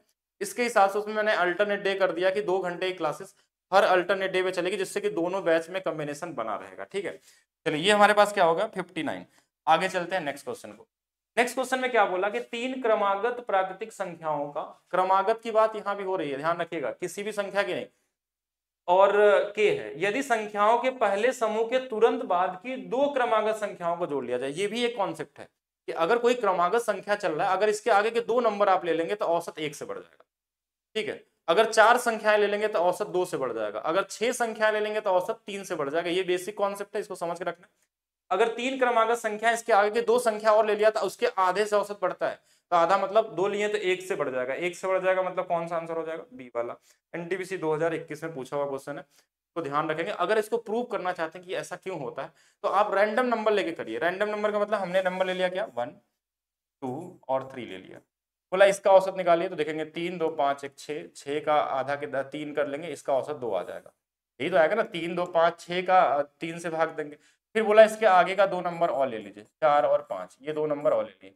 तो यहाँ तक कितना था हमारे पास, 6 4 10 15। अब 15 में अगर 5 से भाग देंगे तो देखिए हमारे पास कितना आ जाएगा, 3 आ जाएगा। तो ये औसत बढ़ गया, कितने से बढ़ गया, 1 से बढ़ गया। संख्याएं जब हमने 2 लिया तो औसत 1 से बढ़ गया। तो वही सेम चीज हमने यहाँ पे 1 से बढ़ा दिया, और कुछ भी नहीं किया, इसमें कॉमन तरीके से कर सकते हैं। जितनी संख्याएं बढ़ेंगे उसके आधे से बढ़ जाएगा। नेक्स्ट क्वेश्चन, पहली 10 प्राकृतिक संख्याओं के वर्गों का माध्य। ये अभी थोड़ा देर पहले हमने डिस्कस किया कॉन्सेप्ट क्लासेस में, अभी जो हम लोग पढ़ रहे थे कि अगर हमारे पास ये कितना होता है, हमारे पास 10 दिया है तो 10 नहीं, 10 दिया है तो 11 और 21 बटे में 6 आ जाएगा, और कितना आ जाएगा आंसर, 77 बटे में 2। इसका तरीका मैंने बताया था, n+1 2n+1 बटे में 6। सिर्फ इसको अप्लाई कर दीजिए, आपका आंसर आ जाएगा। और ये क्वेश्चन हमने लगाया भी था, तो इजी क्वेश्चन में समय नहीं देना आपको। पहली 10 विषम संख्याओं का माध्य, ये पूछा हुआ क्वेश्चन है इसलिए लिया गया है। ठीक है, ये इजी, ये मत सोचिएगा इजी क्वेश्चन है। जो आपके एग्जाम में है सारे क्वेश्चन लिए गए हैं, वो मुश्किल हो सकता है कोई क्वेश्चन आपको मुश्किल लगता हो, लेकिन मुश्किल तो कोई भी नहीं होते हैं। औसत में कोई क्वेश्चन बना ही नहीं आज तक जिसको आप मुश्किल बोल सकें। हो सकता है कि आपको वो चीजें नहीं आती हो इसलिए मुश्किल लगती होगी। तो जैसे इसमें इजी लग रहा है कि 10 विषम संख्या बोला तो आंसर 10 आ जाता है, क्योंकि अभी बताया था मैंने कि 10 विषम संख्याओं का पूछा जाए तो आंसर 10 मान लेंगे। नेक्स्ट चलते हैं। नेक्स्ट में अगर बोला कि पहली 8 भाज्य प्राकृतिक संख्याओं का माध्य और पहली 8 अभाज्य प्राकृतिक। अब देखिए ये क्वेश्चन क्या है, कैलकुलेशन करना ही पड़ेगा इसमें, और इसमें 2 चीजें हैं, इसमें नंबर सिस्टम भी इन्वॉल्व कर दिया गया, प्राइम नंबर और साथ में कंपोजिट नंबर की बात की जा रही है यहाँ पे। कि कंपोजिट नंबर की बात हो रही है, कंपोजिट भाज्य प्राकृतिक संख्या का होती है कंपोजिट, और कंपोजिट नंबर शुरू कहां से होता है पहले तो ये समझिए कि सबसे पहला कंपोजिट नंबर जो होता है वो ना तो 1 होता है, ना तो 2 होता है, ना तो 3 होता है। कंपोजिट नंबर की शुरुआत ही होती है 4 से। 4, उसके बाद 6, उसके बाद 8, उसके बाद 9। 9 सबसे पहला कंपोजिट ऑड नंबर है, फिर 10 आएगा, फिर 12 आ जाएगा, फिर हमारे पास 14 आ जाएगा, फिर 15 आ जाएगा। तो 8 ही बोला था ना, तो 3 3 6 और हमारे पास 2 8। ठीक है, ये वाली वैल्यू हमारे पास होगी। ये हमारे पास वैल्यू हो गई कि क्या, कंपोजिट नंबर वाले। और हम अगर हम प्राइम नंबर की बात करें तो प्राइम नंबर की शुरुआत कहां से होती है, 2 है, 3 है, 5 है, 7 है, 11 है, 13 है, 17 है, 19 है। कितने होगा, 3 3 6 2 8। ठीक है, ये वैल्यू हो गई। अब इन दोनों का औसत निकाल के दोनों के बीच का डिफरेंस निकालना है। अब एक अगर इसमें सोचा जाए तो क्वेश्चन कैलकुलेटिव है कि भैया जोड़ेंगे, इसको जोड़ना तो पड़ेगा ही इसमें, क्योंकि इसमें तो कोई सीरीज भी नहीं बन रही है कि आप कुछ कर पाए इसमें। सीरीज अगर रहता, कोई अनुक्रम रहता तो आप इसमें कोई रूल अप्लाई करके लगा सकते थे, लेकिन यहाँ पे कोई सीरीज है नहीं तो नॉर्मली जोड़ सकते हैं। लेकिन यहाँ पे सीरीज बन रही है। अगर आप सीरीज के बारे में देखें ध्यान से तो 4 6 8 2 10 और 12 14 इनकी सीरीज बन रही है। इन दोनों को छोड़ दिया जाए तो ये सीरीज में दिख रहा है। तो देखिए इनका औसत कितना आ जाएगा, देखिए यहां से देखेंगे ये दोनों इनके मध्य में क्या आ जाएगा, इनके मध्य में बस ये नंबर देखिए 8 और 10 के मध्य में औसत इनका 9 आ जाएगा। अब इसके बाद ये बचा है कौन सा नंबर, 9, और ये हमारे पास 15 बचा होगा। तो ये इससे कितना ज्यादा, तो आप बोलेंगे 0 ज्यादा है। ये कितना ज्यादा है, तो बोलेंगे देखिए 9 से 6 ज्यादा है। तो ये जो 6 ज्यादा है ना, ये सब में बढ़ जाएगा। कितने लोग हैं टोटल, कितने लोग हैं हमारे पास, 8 लोग हैं। तो ये वैल्यू आ जाएगी 9 + 6 बटे में 8। इसका औसत ये वाला आ गया। अच्छा, इनको तो जोड़ना ही पड़ेगा। इनमें 5 5 10 7 17 10 27 28 28 41 41 और 60 77। ये 77 बटे में कितना आ जाएगा, 8 आ जाएगा। अच्छा, ये वाला कितना आएगा, 9 8 72, ये 78 बटे में 8 आ जाएगा। अब इन दोनों का अंतर निकालना है तो देखिए 78 बटे में 8 माइनस 77 बटे में 8, आंसर आपको दिख रहा होगा 1/8। अब इसमें देखिए कैलकुलेशन करना ही था आपको, और बिना किए तो नहीं हो पाएगा। ठीक है, हाँ इसमें थोड़ा सा ये सीरीज थी, देखिए ये वाला ये वाला ये वाला ये वाला, इनका 6 का हमने औसत डायरेक्ट निकाल लिया कि 9 आ जाएगा। कैसे, क्योंकि इनके मध्य में और इनके मध्य में बस 9 बैठा हुआ, 9 औसत आ गया। अब ये दोनों नंबर को हमने छोड़ा था, इन दोनों को अलग से हमने देख लिया इक्विवेलेंट करके। ठीक है, इस तरीके से कर सकते हैं। अगर आप मान लीजिए अभी नहीं समझे तो इसको आगे अभी हम समझाएंगे आपको। अभी नॉर्मली इन सभी को जोड़ लेंगे तो ये ऐसे भी कर सकते हैं, इन सभी को जोड़ लीजिए, 78 आएगा, 78 में 8 से भाग दे दीजिए और इनको ही 77 बटे में 8 आ गया। दोनों का अंतर कर सकते हैं, ये कॉमन सी चीज है। पिनैकल वाला भी परचेज करना पड़ेगा। तो अभी ऑफर चल रहा सभी लोगों के लिए, 50% ऑफ है, दिवाली 50 कूपन कोड लगा के बिल्कुल आप ले सकते हैं। चलिए नेक्स्ट देखते हैं हम लोग। 5 वैल्यू हमारे पास दी हुई है, डेटा दिया हुआ जो कि घटते हुए क्रम में है। इनका माध्य 20 दिया हुआ। देखिए इनको थोड़ा सा देखिए कितने हैं, 5 है ना, तो इधर से काट दीजिए, एक इधर से काट दीजिए, एक इधर से काट दीजिए, यही वाला तो है 20, यानी x-2 की वैल्यू 20 है, यानी x की वैल्यू कितनी आ गई, 22 आ गई। पूछा क्या था, अगर ये वाली वैल्यू 22 है तो इसके पहले वाली ये वाली कितनी हो जाएगी, 21। इन्हीं दोनों का माध्य निकालना है, तो इनका माध्य निकाल लीजिए। 21 22 कितना, 43 बटे में 2, 43 43 21 21 21 2 42 10। देखिए अभी मैंने बताया था कि अगर कोई नंबर सीरीज में है, ध्यान समझिएगा, फिर से इसको समझिए क्योंकि टाइम आपको वेस्ट नहीं करना है एग्जाम में। थोड़ा भी 1 1 2 2 सेकंड भी आपके लिए इंपॉर्टेंट है। तो वो कैसे समझेंगे कि अगर कोई नंबर सीरीज में चला, जैसे इससे एक कम है, फिर इससे एक कम है, फिर इससे कम है, तो हमने बोला जो मध्य में होता है वही औसत होता है। मध्य का मतलब इधर से एक काटिए, एक इधर से काट लीजिए, एक इधर से काट लीजिए, मध्य में ये बच गया हमारे पास, तो यही औसत है। अगर नहीं बचता तो इन दोनों किनारे वाले को जोड़ के आधा कर लीजिए, या इन दोनों किनारे वाले को जोड़ के आधा कर लीजिए, बात बराबर ही है। तो x-2 की ही तो वैल्यू क्वेश्चन में 20 दिया था, तो x बराबर कितना, 22 आ जाएगा। अच्छा, ये तो एक तरीका हो गया कि 22 आ गया, 22 रख लेंगे, 21 रख लेंगे, इसका आधा 21.5 आ गया। अगर आपको कुछ और भी सोचना है कि चलिए अगर 20 हमारे पास औसत है और एक क्रमागत संख्या है और एक एक के डिफरेंस पे चल रहा, तो ये इससे एक कम कितना आएगा, 19, इससे एक कम कितना आएगा, 18, इससे एक ज्यादा कितना आएगा, 21, इससे एक ज्यादा कितना आएगा, 22। इससे भी निकाल सकते थे आप, कॉमन तरीके से भी सोच सकते हैं, तो भी आ जाएगा आपके पास आंसर। ठीक है, चलिए नेक्स्ट की तरफ चलते हैं। 2021 एनटीपीसी में पूछा हुआ क्वेश्चन, कहीं तेजी से तो नहीं मैं बता रहा हूँ, अगर आप लोग बताएंगे थोड़ा स्लो भी पढ़ा सकते हैं, बहुत, हाँ ऐसा तो नहीं लग रहा कि बहुत स्पीड में चल रहा है। आज एवरेज तो खत्म नहीं हो पाएगा, 120 क्वेश्चन है आपके एग्जाम में, और 120 क्वेश्चन देखिए कॉन्सेप्ट के साथ एक दिन में नहीं किया जा सकता। लेकिन हाँ अगर लंबी क्लास लिया जाएगा तो बिल्कुल हो सकता है, लेकिन मैक्सिमम चीजें हम लोग सोचेंगे 50% से ज्यादा क्वेश्चनों को कंप्लीट कर लिया जाए। जो 50% क्वेश्चन होंगे कल एप्लीकेशन पे सुबह वही 8:30 बजे कर लेंगे, जो टाइमिंग आपकी है, जिससे कि थोड़ा कोर्स आपका जल्दी चले, इसलिए इस तरीके से कराया जा रहा है। आगे चलते हैं, आगे की तरह। हाँ, क्वेश्चन नंबर 9 का डी आएगा। अच्छा 9 का डी था, तो डी था, ठीक है, अच्छा है। अच्छा, इसमें क्वेश्चन में क्या बोला कि इन सभी का औसत दिया, ये कोई दिक्कत नहीं, A1 की वैल्यू दिया, ये भी कोई दिक्कत नहीं, इनका और इनका औसत बराबर है तो बराबर कर लीजिए। तो A1 plus A2 plus A3 का औसत A1 plus A2 plus A3 के बराबर है। A3 दोनों जगह A3 है। अच्छा, A4 भी है इसमें, ऐसा तो नहीं हो सकता कि ये वैल्यू ऐसा दिया हो। एक बार फिर से देख लेते हैं इंग्लिश में। A1 A2 A3 is equal to average of A1 A2 A3 and A4। अगर ये सब कुछ ही दे दिया तो इसमें हमारे पास बचेगा क्या इसमें, कि अगर हमारे पास अगर यहाँ से देख लें तो ये वाली वैल्यू कट जाएगा, ये भी कट जाएगा, तो A4 की वैल्यू बचेगी नहीं। तो यहाँ पे कोई ना कोई डेटा एक मिस हुआ है, कि इसके वजह से हो सकता है, क्योंकि दोनों एक साथ नहीं दिया। हो सकता है यहाँ A1 न दिया, अगर ये A1 नहीं दिया होगा तो A1 की वैल्यू हमारे पास क्या होगी, बच जाएगी। मेरे हिसाब से तो यही होना चाहिए, क्योंकि क्वेश्चन इसी तरीके से क्रिएट होते हैं, इसलिए मैं बता पा रहा हूँ कि क्या चीज़ होगी। यहाँ पे A2 और A3 और A4 होगा, तभी आंसर पूछा जाए, क्योंकि A4 तो A4 24 का मात्र क्या होगा। अच्छा, उल्टा ही लिख दिया है क्वेश्चन में, ठीक है, ओके कोई नहीं, ठीक है, इसको समझते हैं। चलिए, ये दोनों औसत क्या आते हैं हमारे पास बराबर थे, तो ये इससे कट जाएगा, इससे कट जाएगा, मतलब हम ये बोल सकते हैं A1 बराबर A4 आ गया। A1 की वैल्यू 21 है, तो A4 की जो वैल्यू है, A4 की वैल्यू हमारे पास 21 आ जाएगा, और यही आपका आंसर हो जाएगा। हाँ, क्वेश्चन में मिस क्या है वो मैं बता देता हूँ, क्या गलत है यहाँ पे। गलत ये है कि अगर क्वेश्चन में ये A4 पूछा गया होगा पहले तो, और यहाँ भी क्या रहा होगा, A4 रहा होगा, आप बुक में चेक जरूर करिएगा। यहाँ A1 A2 A3 का औसत जो है वो यहाँ पे ये वैल्यू नहीं है, A2 A3 A4 के बराबर होगा, तो A4 का मान निकालिए, और ये बराबर होगा। मतलब इस ऐसे क्वेश्चन में कुछ करना नहीं होता, ये बस बराबर करके इक्वल कर लेते हैं, वही वैल्यू सेम आ जाती है। पहली 5 भाज्य संख्याओं का माध्य और अभाज्य संख्याओं के माध्य का अंतर अभी थोड़ा देर पहले किए थे। तो भाज्य संख्या वही 5 वाली, अभी फिर से लिख लेते हैं एक बार।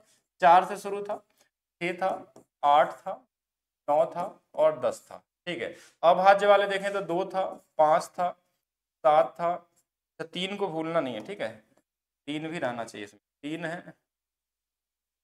3 है हमारे पास, 2 है, 11 है, और तो ये इतना ही होगा हमारे पास। बस इन सभी को क्या करना है आपको, 5 ही बोला, जोड़ के बस वो कर लीजिए, औसत निकाल लीजिए कितना कितना आने वाला है। चलिए, 6 4 10 10 10 हमारे पास 20 28 28 और हमारे पास 9 37 बटे में 5 आ गया। इसको जोड़ लीजिए, देखिए 5 5 10 17 और ये 28 आ गया, ये 28 बटे में 5 आ गया। इन दोनों को घटा लीजिए, देखिए 28 में से 37 चला जाएगा 2, 9 बटे में 5 आ जाएगा, 1.8 आ। 5 से क्यों भाग दे रहा है, क्योंकि 5 संख्या है, इसमें तो आपको कैलकुलेशन करना ही पड़ेगा, क्योंकि ना तो ये सीरीज है ना तो कोई चीज है।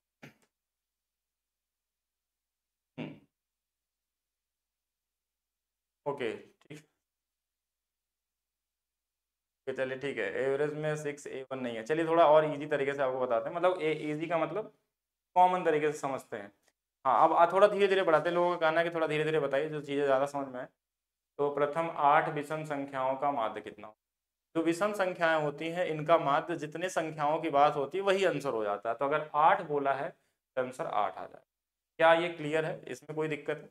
अगर ये सम संख्या होती है विषम के जगह पे, तो इसमें एक जोड़ लेते और आंसर 9 आ जाता, ठीक है। लेकिन विषम संख्या जितनी बार पूछी जाए, और कहाँ शुरू होनी चाहिए, प्रथम से, फर्स्ट की बात होनी चाहिए। What will be the mean of the first 8 odd natural number, तो आंसर क्या होगा, वही सेम नंबर हो जाता है, और 8 आपका सही होगा। अब आप लोगों से मैं लगवाता हूँ क्वेश्चन।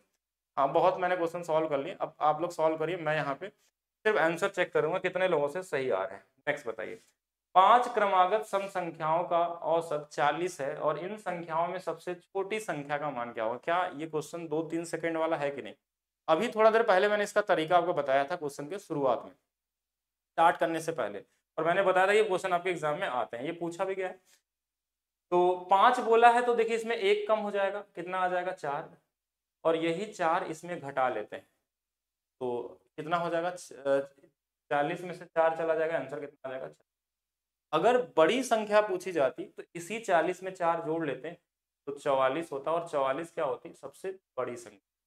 और छोटी पूछी जाएगी तो उसको घटा लेंगे, और ये सबसे छोटी क्या होगी, 36 होगी। मेरे हिसाब से आप लोगों ने सही बताया है, बिल्कुल सही है। विवेक, लालचंद, अमित, पूरन, बिल्कुल सभी का सही है। आगे वाले क्वेश्चन पे, ये क्वेश्चन का लेवल क्या था, इजी था, छोड़ते हैं।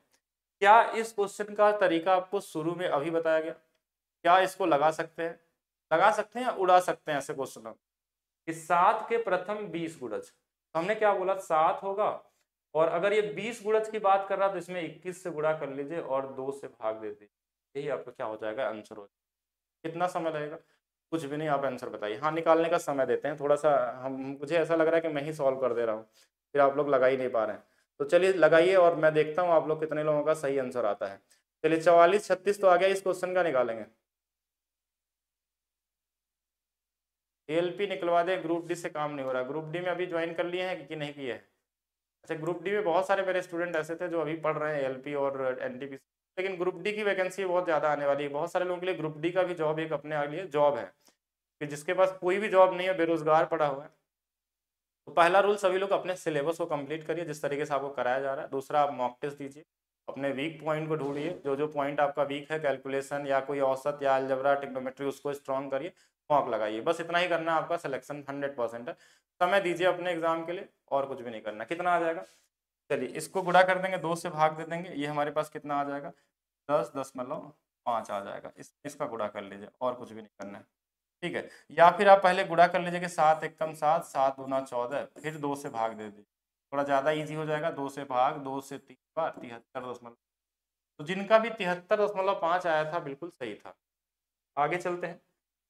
8 के प्रथम 20 गुणजों का औसत क्या होगा। देखिए इतना इजी क्वेश्चन मैं आपसे लगवा के करूंगा क्या, ठीक है, मैं ही बता देता हूँ। थोड़ा अच्छे क्वेश्चन आने दीजिए, फिर आप लगाइएगा इसको, ठीक। इसमें हमने 2 से भाग दे दिया, 2 से कट जाएगा 4 बार, 21 गुणे 4 84। बट आपके एग्जाम में पूछा गया था इसलिए इसको बताया जा रहा है, पुराने क्वेश्चन है। 9 है तो 9 गुणे में 31 बटे में 2 आ जाएगा। इजी है, कर लेंगे, कोई ऐसा कुछ खास नहीं करना। ये थोड़ा सा ठीक है, इसको लगाने की कोशिश करिए। हाँ, इसमें मैं मानूंगा कि हाँ थोड़ा सा, मतलब ये इजी तो ये भी है, लेकिन इजी से थोड़ा सा एक लेवल ऊपर बोल सकते हैं। ट्राई करेंगे और जल्दी से बताएंगे इसका आंसर क्या होगा। बिगिनर हम हैं तो गवर्नमेंट जॉब मिले, इस वक्त नीड है गवर्नमेंट जॉब की, तो बिल्कुल कर सकते हैं। 50+ मार्क्स आ रहा है मॉक टेस्ट में, कौन से एग्जाम के लिए, एलपी के लिए 50+ आ रहा है तो बेहतर मार्क्स है, ठीक है। हाँ, इस क्वेश्चन का आंसर बताएंगे। देखिए, क्या 5 क्रमागत संख्याओं का जो औसत है वो हमारे पास कितना है, 50 दिया, और सबसे बड़ी और सबसे छोटी संख्या का गुणनफल, और साथ में आपसे क्या बोला गया है, चतुर्थ और दूसरी संख्या है, हाँ उनका भी करना है। The average of 5 consecutive number is 50. The difference between product of largest number and smallest and product of fourth and second number, ठीक है। चौथा और दूसरी संख्या का अंतर, कितने लोग बताएंगे, जल्दी बताइए। इतना समय कहाँ लगता है ऐसे क्वेश्चनों को लगाने के लिए। अगर आप गुणा कर रहे हैं क्या इसमें, फिर तो हो गई आपका एग्जाम, ऐसे कैसे निकालेंगे एग्जाम। अगर आप मल्टीप्लाई करके सॉल्व कर रहे हैं तो फिर आपको कुछ भी करने की जरूरत नहीं है, फिर आप इसको सीखिए, जैसे मैं बता रहा हूँ उसी तरीके से लगाइए। 5 क्रमागत संख्या, तो हमने बोला था इसमें एक कम कर लीजिए, आ जाएगा 4। 4 में 2 से भाग दे दीजिए, कितना आ जाएगा 2। अब आपको 2 इसमें घटा लेंगे तो सबसे छोटी संख्या कितनी होगी, 48, फिर होगा 49, फिर 50 तो बीच में रहेगा ही रहेगा, ये 51 है और ये 52 है। इनका गुणा बोला था कि 48 में आपको गुणा करना है 52 का, और फिर इसका गुणा इसमें करना है 49 का गुणा 51 में। तो इनको मल्टीप्लाई करने की जरूरत नहीं है, सिर्फ इनको गुणा करिए। 8 दूना 16, यूनिट डिजिट 6 आ जाएगा। 9 एकम 9, 6 में से 9 घटाइए, लास्ट में क्या आएगा, -3 आएगा। आपका आंसर आ गया। पूरा सॉल्व नहीं किया जाता, यूनिट डिजिट देख लीजिए, डिजिटल सम देख लीजिए, इतना ही करना और इतना ही करना होगा। 10 भी आ रहा है, बहुत अच्छा, 10 ला दिए, मतलब आप लोगों का सही रास्ते पे चल रहे हैं। तो सही और करिए। 3 पॉजिटिव नहीं आएगा, ये वाला नंबर बड़ा नहीं दिख रहा आपको, बड़े संख्याओं को गुणा करना, ये वाला नंबर छोटा है, तो इसमें अगर बड़ा नंबर आएगा तो आंसर तो क्या आएगा, बीच में माइनस में आना चाहिए। 3 भी नहीं आएगा, अगर 3 कर रहे हैं तो गलत है आपका। सही तरीके से मल्टीप्लाई करिए, अगर गुणा भी कर रहे हैं तो सही तो करिए कम से कम।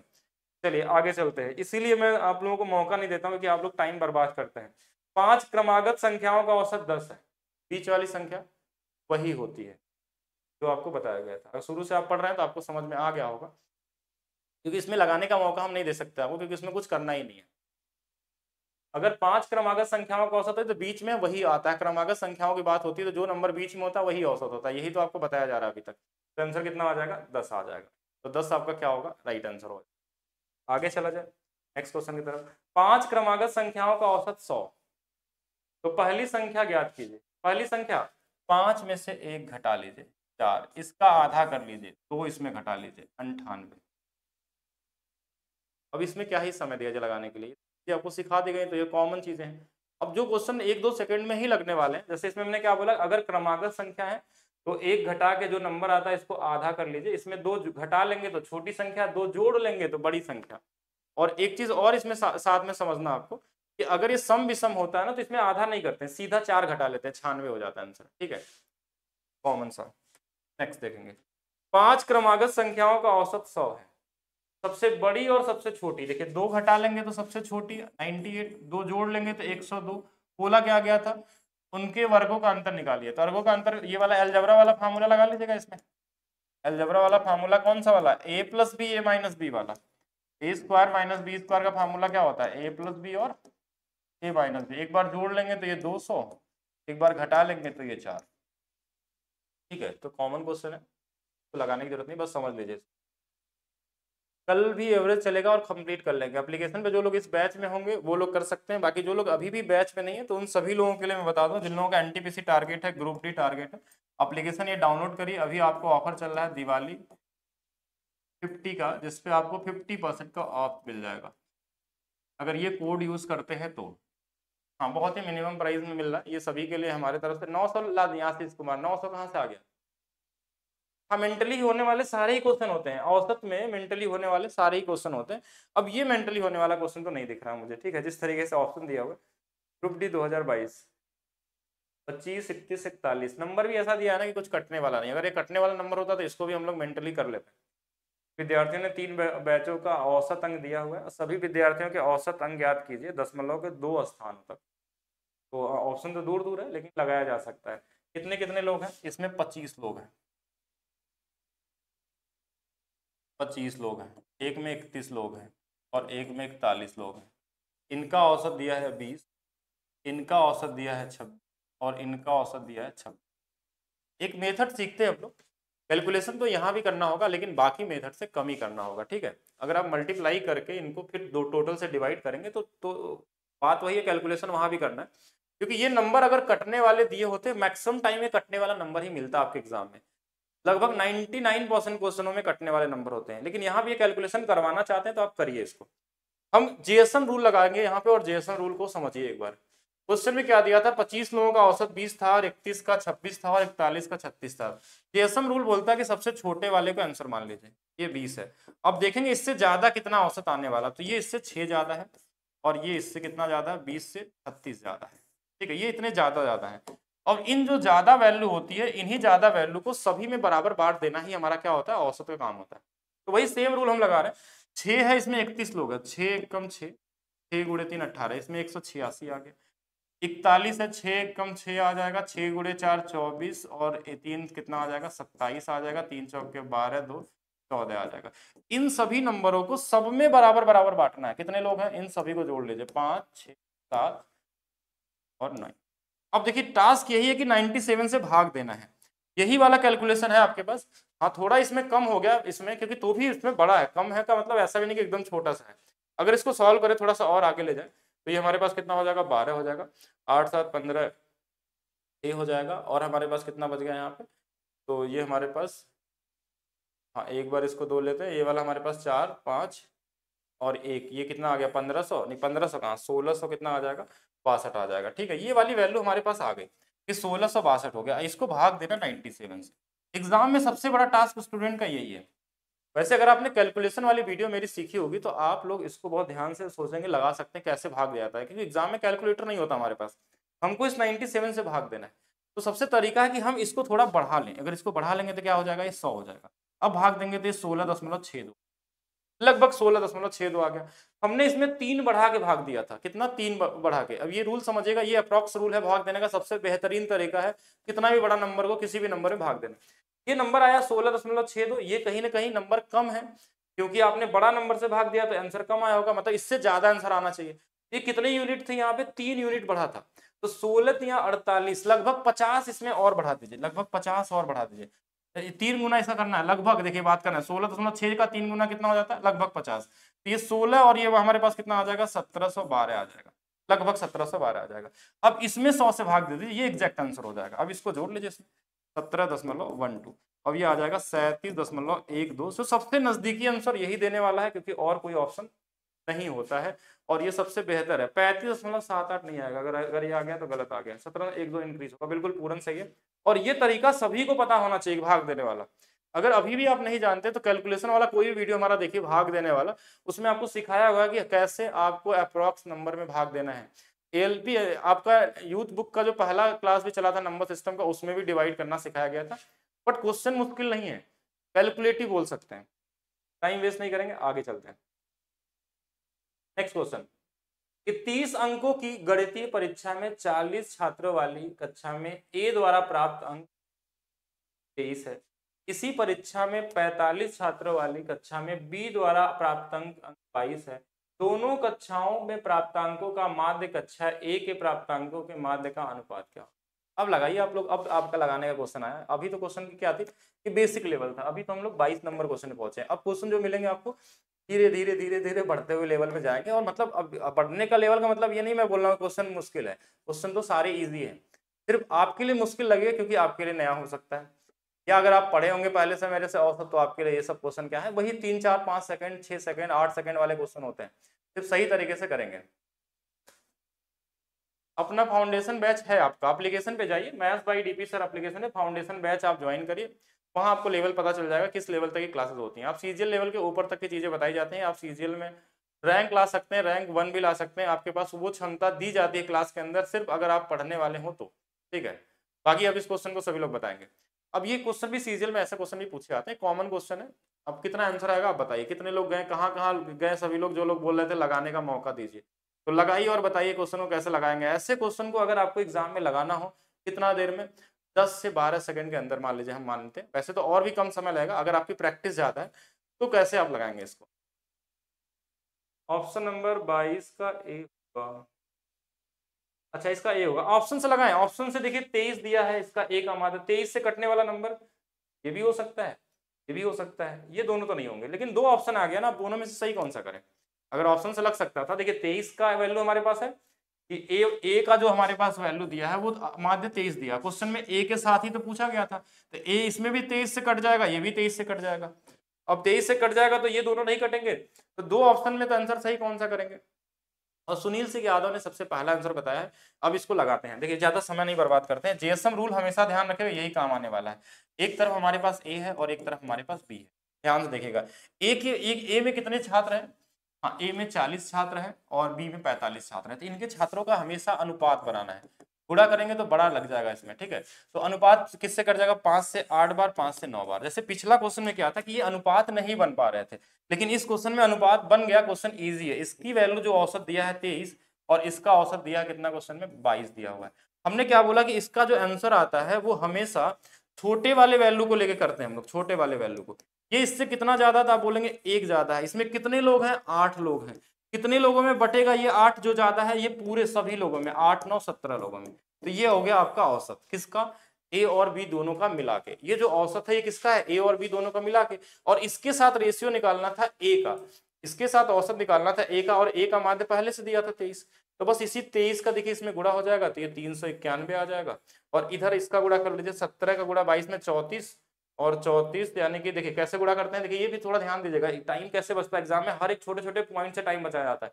ये 34 क्यों कर दिया, क्योंकि ये 11 था, 11 का गुणा कैसे किया था, इनको गुणा कर लेते हैं, 3 7 4, देखिए इन दोनों को जोड़ लेते हैं, 74 में इसको जोड़ लेंगे 382 आ जाएगा।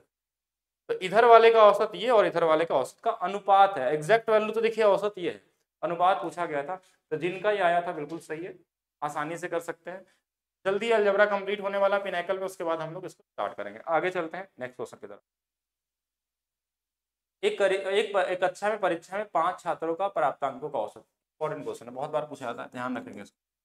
मतलब क्वेश्चन ये इंपॉर्टेंट नहीं है, बट ये पैटर्न जो है ना ये बहुत इंपॉर्टेंट है, क्योंकि ये सीजीएल में आपको देखने को मिल जाएगा, 22 23 24 कोई भी ईयर उठा लीजिए, हर साल आपको एक क्वेश्चन तो इस पर मिलने वाला है। हो सकता है इसमें थोड़ा सा क्वेश्चन का लैंग्वेज थोड़ा लेंदी हो जाए, कहीं कहीं ईजी हो जाए, जैसे इसमें ईजी लैंग्वेज है, कहीं कहीं थोड़ा सा और एक दो पॉइंट इसमें जोड़ देता है, लेकिन पैटर्न यही रहता है इसमें। ऐसे क्वेश्चनों को लगाने का तरीका क्या होता है, किस तरीके से आपको एग्जाम में हैंडल करना चाहिए, वो सारा चीज मैं आपको बस सिखाता हूँ। कोई भी एक अप्लाई करना है आपको, कि एक कक्षा में कितने लोग हमारे पास, 5 छात्रों का औसत दिया हुआ है, औसत दिया हुआ ये 5 लोगों का औसत दिया हुआ, उनमें से 3 प्राप्तांकों का औसत दिया है 41 शेष 2 छात्रों का औसत आपको निकालना है। तो निकाल तो लेंगे ही आप लोग, ट्राई करेंगे, लेकिन किस तरीके से आपको करना चाहिए एग्जाम में, वो सारे अप्रोच के बारे में सोचते हैं। पहला तरीका जो मैं बता रहा हूँ, ये एक ऑप्शन मेथड जो आपके लिए सबसे बेहतर है, वे 1। अगर इस पे काम कर जाए तो सबसे इजी तरीका। देखिए 5 लोगों का औसत कितना है, 39.2, ठीक है। अच्छा यही बराबर होगा 3 लोगों का औसत कितना दिया, 41, और 2 लोगों का औसत आपसे पूछा गया जिसकी वैल्यू हमने मान लिया x। वे 1 मतलब इसको हम ऑप्शन मेथड बोलते हैं, जो क्वेश्चन को, बड़े बड़े क्वेश्चनों को ये ऑप्शन से कैसे लगाया जाता है। तो हम क्या करेंगे, पहले तो इसको देखेंगे कि इसका यूनिट डिजिट क्या आने वाला है। यूनिट डिजिट 5 का गुणा 2 में करेंगे 10, लास्ट में 0 आ जाएगा, 5 9 45 और 1 जोड़ देंगे तो 46, लास्ट में 6 आने वाला है। चलिए इधर जोड़ते हैं, 3 1 कम 3, इसके लास्ट में 3 आने वाला है। अब इसमें क्या नंबर हम रख दें कि यहाँ पे हमारे पास जोड़ने के बाद, इन दोनों को जोड़ने के बाद यहाँ पे 6 आना चाहिए, तो यहाँ पे 3 आना चाहिए तभी 6 आ सकता है, और कोई बड़ा नंबर हम लाएंगे तो हो नहीं सकता इसमें। तो कैसे आएगा, इसमें किसकी वैल्यू, देखिए यहाँ पे 5 तो कोई फर्क डालेगा नहीं, 5 का 2 गुना करेंगे तो 5 दूना 10, और 2 से 2 बचे 10, 2 सते 14 और 1 15, 5 आएगा तो क्या बनेगा, 5 3 8 हो जाएगा। और यहाँ पे हमको क्या चाहिए था, 6 चाहिए था, इसका यूनिट डिजिट 6 था। तो ये वाला ऑप्शन हमारे पास गलत हो गया। कौन सा वाला, ये ऑप्शन गलत हो गया। इसको देख लेते हैं, 2 का गुणा करिए, 2 पचे 10 के 0, 2 छक 12, 1 13, लास्ट में 3 आ गया, लीजिए 3 3 6 आ गया, और आपका ऑप्शन नंबर बी वहां पे सही हो गया। ये तरीका हो गया ऑप्शन से मैच करने का। चलिए वे 2 के बारे में समझते हैं, दूसरा तरीका, क्योंकि हर बार ऑप्शन से तो नहीं लगाएंगे, कहीं क्वेश्चन ऐसा फंस गया तो क्या करने वाले हैं। तो दूसरा तरीका समझते हैं कि दूसरा तरीका क्या हो सकता है ऑप्शन के अलावा। तो इसमें औसत लगा सकते हैं, इसमें आप एलिगेशन लगा सकते हैं, इसके साथ आप जेएसएम मेथड भी अप्लाई कर सकते हैं। कितने लोग थे हमारे पास, देखिए 5 लोग थे, शुरू के 3 लोगों की बात किया था और अंतिम के 2 लोगों की बात हमारे पास है, टोटल कितना रेशियो है 5। इन 3 लोगों का औसत 41 दिया हुआ, ध्यान से देखेंगे, और इन 2 लोगों का औसत हमको नहीं पता है, और इस 5 लोगों का औसत कितना दिया है, 39.2 दिया हुआ है। हम इस वाले नंबर से चेक करते हैं कि ये वाला नंबर कितना ज्यादा है, क्योंकि इस बार हमारे पास इन दोनों में जीएसएम लगा के ये वाली वैल्यू आती थी। अब इस इधर की वैल्यू दे दी, तो इससे ये कितना ज्यादा या कम दिया, तो इससे ये ज्यादा दिया है। तो कितना ज्यादा दिया है थोड़ा देखेंगे इससे, 39 से कितना ज्यादा है, एक बार इसको जोड़ेंगे तो 0.8, यानी ये 1.8 ज्यादा है, 1.8 ज्यादा है। और इसमें एक लोग नहीं है, इसमें 3 लोग हैं, तो 3 का गुणा कर देंगे तो 5.4 हो गया ये, क्योंकि 3 18 3 54। अब ये 54 जो होगा ना, इसमें 2 लोगों में बांटना है हमको, 2 लोगों में बांटेंगे तो 2 से भाग दे देंगे इसको, तो ये कितना आ गया, 2.7 आ गया।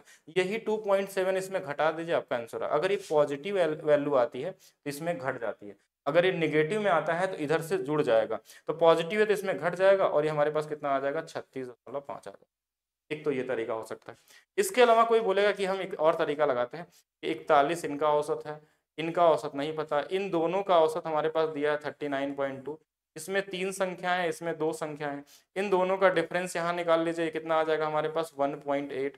तो ये इससे कितना गुना पे है, 0.9 गुना पे है, 9 गुणे 3 27, ये वाला इसको इसमें घटा लेंगे तो 36.5 आ जाएगा। एलिगेशन भी आ सकता है, एलिगेशन कैलकुलेटिव भी हो जाता है किसी किसी क्वेश्चन में। तो कई तरीके से सोचा जा सकता है। और तरीका अगर लगाना चाहते हैं तो ऐसे लिखा करिए, 5 संख्याओं का औसत कितना दिया है, 339.2, इसमें से हमारे पास 3 संख्याओं का जो औसत है वो कितना है, 41, 2 संख्याओं का हमको औसत चाहिए, यही वाली वैल्यू हमको चाहिए होता है। तो हम देखते हैं कि देखेंगे इससे ये कितना डिफरेंस पे है, तो ये वही सेम चीज है, डिफरेंस का ही सारा गेम है इसमें। तो ये 1 पॉइंट हमारे पास कितने का, 8 का गेम है, तो ये 1.8 जो है ना, ये आंसर जो हमारा आता है वो कितना आता है, ये हमेशा 2 रहेगा नीचे में, और जो ये वैल्यू दी है इससे क्या आएगा, कम या तो ज्यादा। अब देखिए अगर ये वाली वैल्यू ज्यादा है तो इससे कम आंसर आएगा, यानी इससे कम आएगा, और ये डिफरेंस जो है इस 2 में गुणा कर लेंगे और हमारे पास, और उसको 2 से भाग देकर जोड़ लेते हैं। देखिए तो बहुत ज्यादा मेथड सीखने की जरूरत नहीं, फिर टाइम वेस्ट हो सकता है इसमें ज्यादा से ज्यादा करेंगे, तो आप जीएसएम का यूज करेंगे इस वाले का सबसे ज्यादा, यही सबसे ज्यादा काम आने वाला आपका। और जीएसएम के बाद इसी जीएसएम का एक और तरीका है कि इनको सिर्फ मल्टीप्लाई करके भी निकाल सकते हैं, लेकिन बड़े क्वेश्चन होंगे तो। चलिए आगे क्वेश्चन जब मिलेगा तो हम लोग देखेंगे जैसा भी क्वेश्चन होगा। अब इस क्वेश्चन का आंसर आप लोग बताइए, जीएसएम का यूज करिए और आंसर बताइए। ये क्वेश्चन कितने टाइम का, अगर आपने जीएसएम समझ लिया तो ये क्वेश्चन ज्यादा से ज्यादा 4 5 6 सेकंड वाला, और भी कम 2-3 सेकंड वाला है। अगर आप क्वेश्चन पढ़ लेते हैं और समझ गए कि क्वेश्चन क्या है तो 2-3 सेकंड से ज्यादा नहीं लगने वाला है। तो करिए ट्राई और बताइए आंसर जल्दी सभी लोग। एलिगेशन कहीं ना कहीं कैलकुलेटिव हो जाता है, तो जेएसएम लगा सकते हैं, ठीक। बड़े क्वेश्चन में जेएसएम का ज़्यादा बेहतर तरीका हो सकता है, लगाएंगे। बाकी बुक की बात करें तो बुक आपको इसी बुक डिस्क्रिप्शन के नीचे लिंक मिल जाएगा, जो ट्रिक वाली बुक हमारी है। उसमें सिर्फ ट्रिक नहीं है, फार्मूला नहीं है, कॉन्सेप्ट भी है, क्वेश्चन भी है, ठीक है, बहुत ही बेहतर तरीके से बनाई गई है। अगर आप उसको पढ़ते हैं तो आपको अलग से अगर कोई एक बार मैथ्स पढ़ लिया है या जो नहीं भी पढ़ा है, जो फ्रेशर होगा, उसको भी सारा चीज समझ में आ जाएगा जिस तरीके से उसमें बताया गया है, जिस लैंग्वेज में लिखा गया है।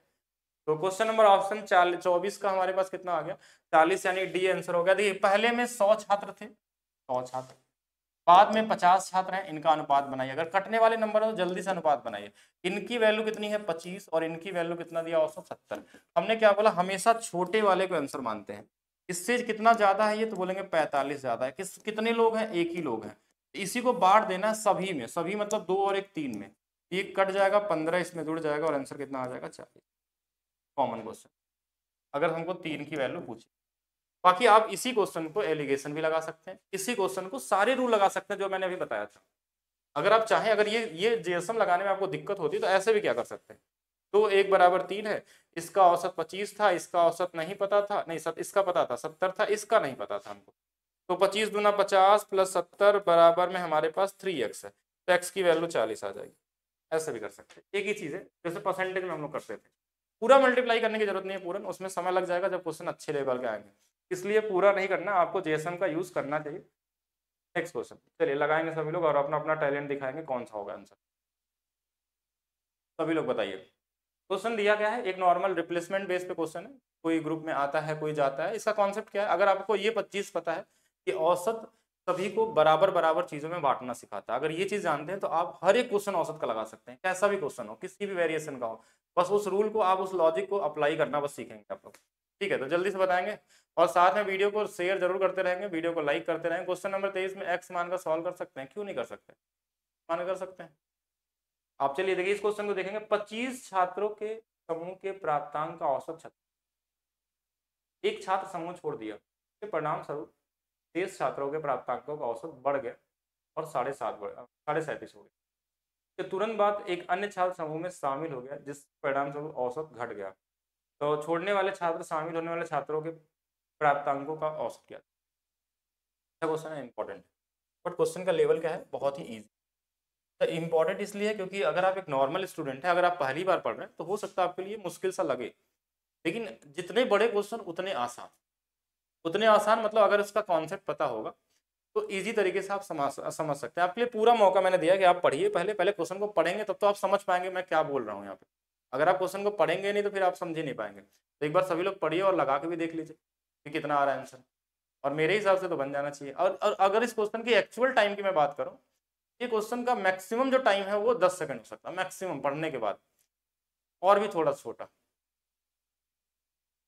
जल्दी सभी लोग बताएंगे। Question number 25 option number D आ रहा है, ठीक है चेक करते हैं हम लोग।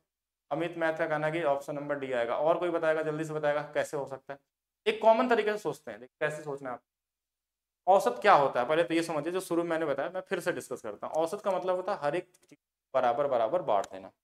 25 लोगों का अगर औसत 36 का मतलब हर 25 लोगों के पास 36 रुपए है, मान लेते हैं ऐसे कि सभी के पास 36 रुपए है औसत के हिसाब से, लेकिन जरूरी नहीं कि सबके पास सेम अमाउंट हो, लेकिन एक औसत पैसा क्या उनके पास 36 रुपए इक्वल इक्वल। फिर क्या हुआ कि एक छात्र समूह छोड़ के चला गया और इसके जाने से औसत बढ़ गया। इसका मतलब क्या हुआ होगा ग्रुप में, अगर कोई जा रहा है और उसके जाने से औसत बढ़ गया, यानी कि आप खुद से सोचिए आपके पास 4 दोस्त हैं और 4 दोस्तों में क्या हुआ कि एक के पास 10 रुपए थे, एक के पास 30 थे, एक के पास 40 थे और एक के पास क्या थे 50 थे। ठीक है, एक कॉमन सेंस में समझना है कि एक के पास ऐसे मान लीजिए 10 20 30 40 थे 4 लोगों के पास। अगर 10 रुपए वाला ग्रुप छोड़ के चला गया आपके पास, तो 3 लोगों के पास अब कितने बचे, 20 30 और 50, 20 और 30 और 50, ठीक है 40, मान लीजिए कितने हो जाएंगे हमारे पास 90 रुपए हो जाएंगे। अब सब में 3 लोगों में जो 90 रुपया बटेगा ना, वो हमारे पास क्या होगा कि लोगों के पास ज्यादा मिलने वाला, क्योंकि जो अकेला जो बाहर गया है ना वो कम औसत वाला था, यानी कम अमाउंट वाला था, वो कम पैसा लेके बाहर गया है, जिसके वजह से औसत क्या होगा कि जो बचे लोग थे उनमें क्या हो गया, बढ़ गया औसत। अगर मान लीजिए कि आपके पास 4 दोस्त हैं, इस क्वेश्चन को समझने के पहले एक छोटा सा कॉन्सेप्ट ये समझ लीजिएगा, बाकी क्वेश्चन में कोई दम नहीं है, आगे से आप ऐसे क्वेश्चनों को 2-3 सेकंड में लगा सकते हैं। एक दोस्त 10 रुपए वाला था, एक 20 वाला था, एक 30 वाला था, एक 40 वाला था, 4 लोग ग्रुप में थे, यहाँ 25 है, इसको छोड़ देंगे। अगर आपका ये दोस्त ग्रुप से बाहर चला जाएगा, अभी कितने पैसे मिलते हैं देखिए 40 30 70 और ये 100 रुपए हैं, तो सबके पास 25 रुपए का औसत आ रहा है। ये 70 20 हमारे पास 90 25 रुपए।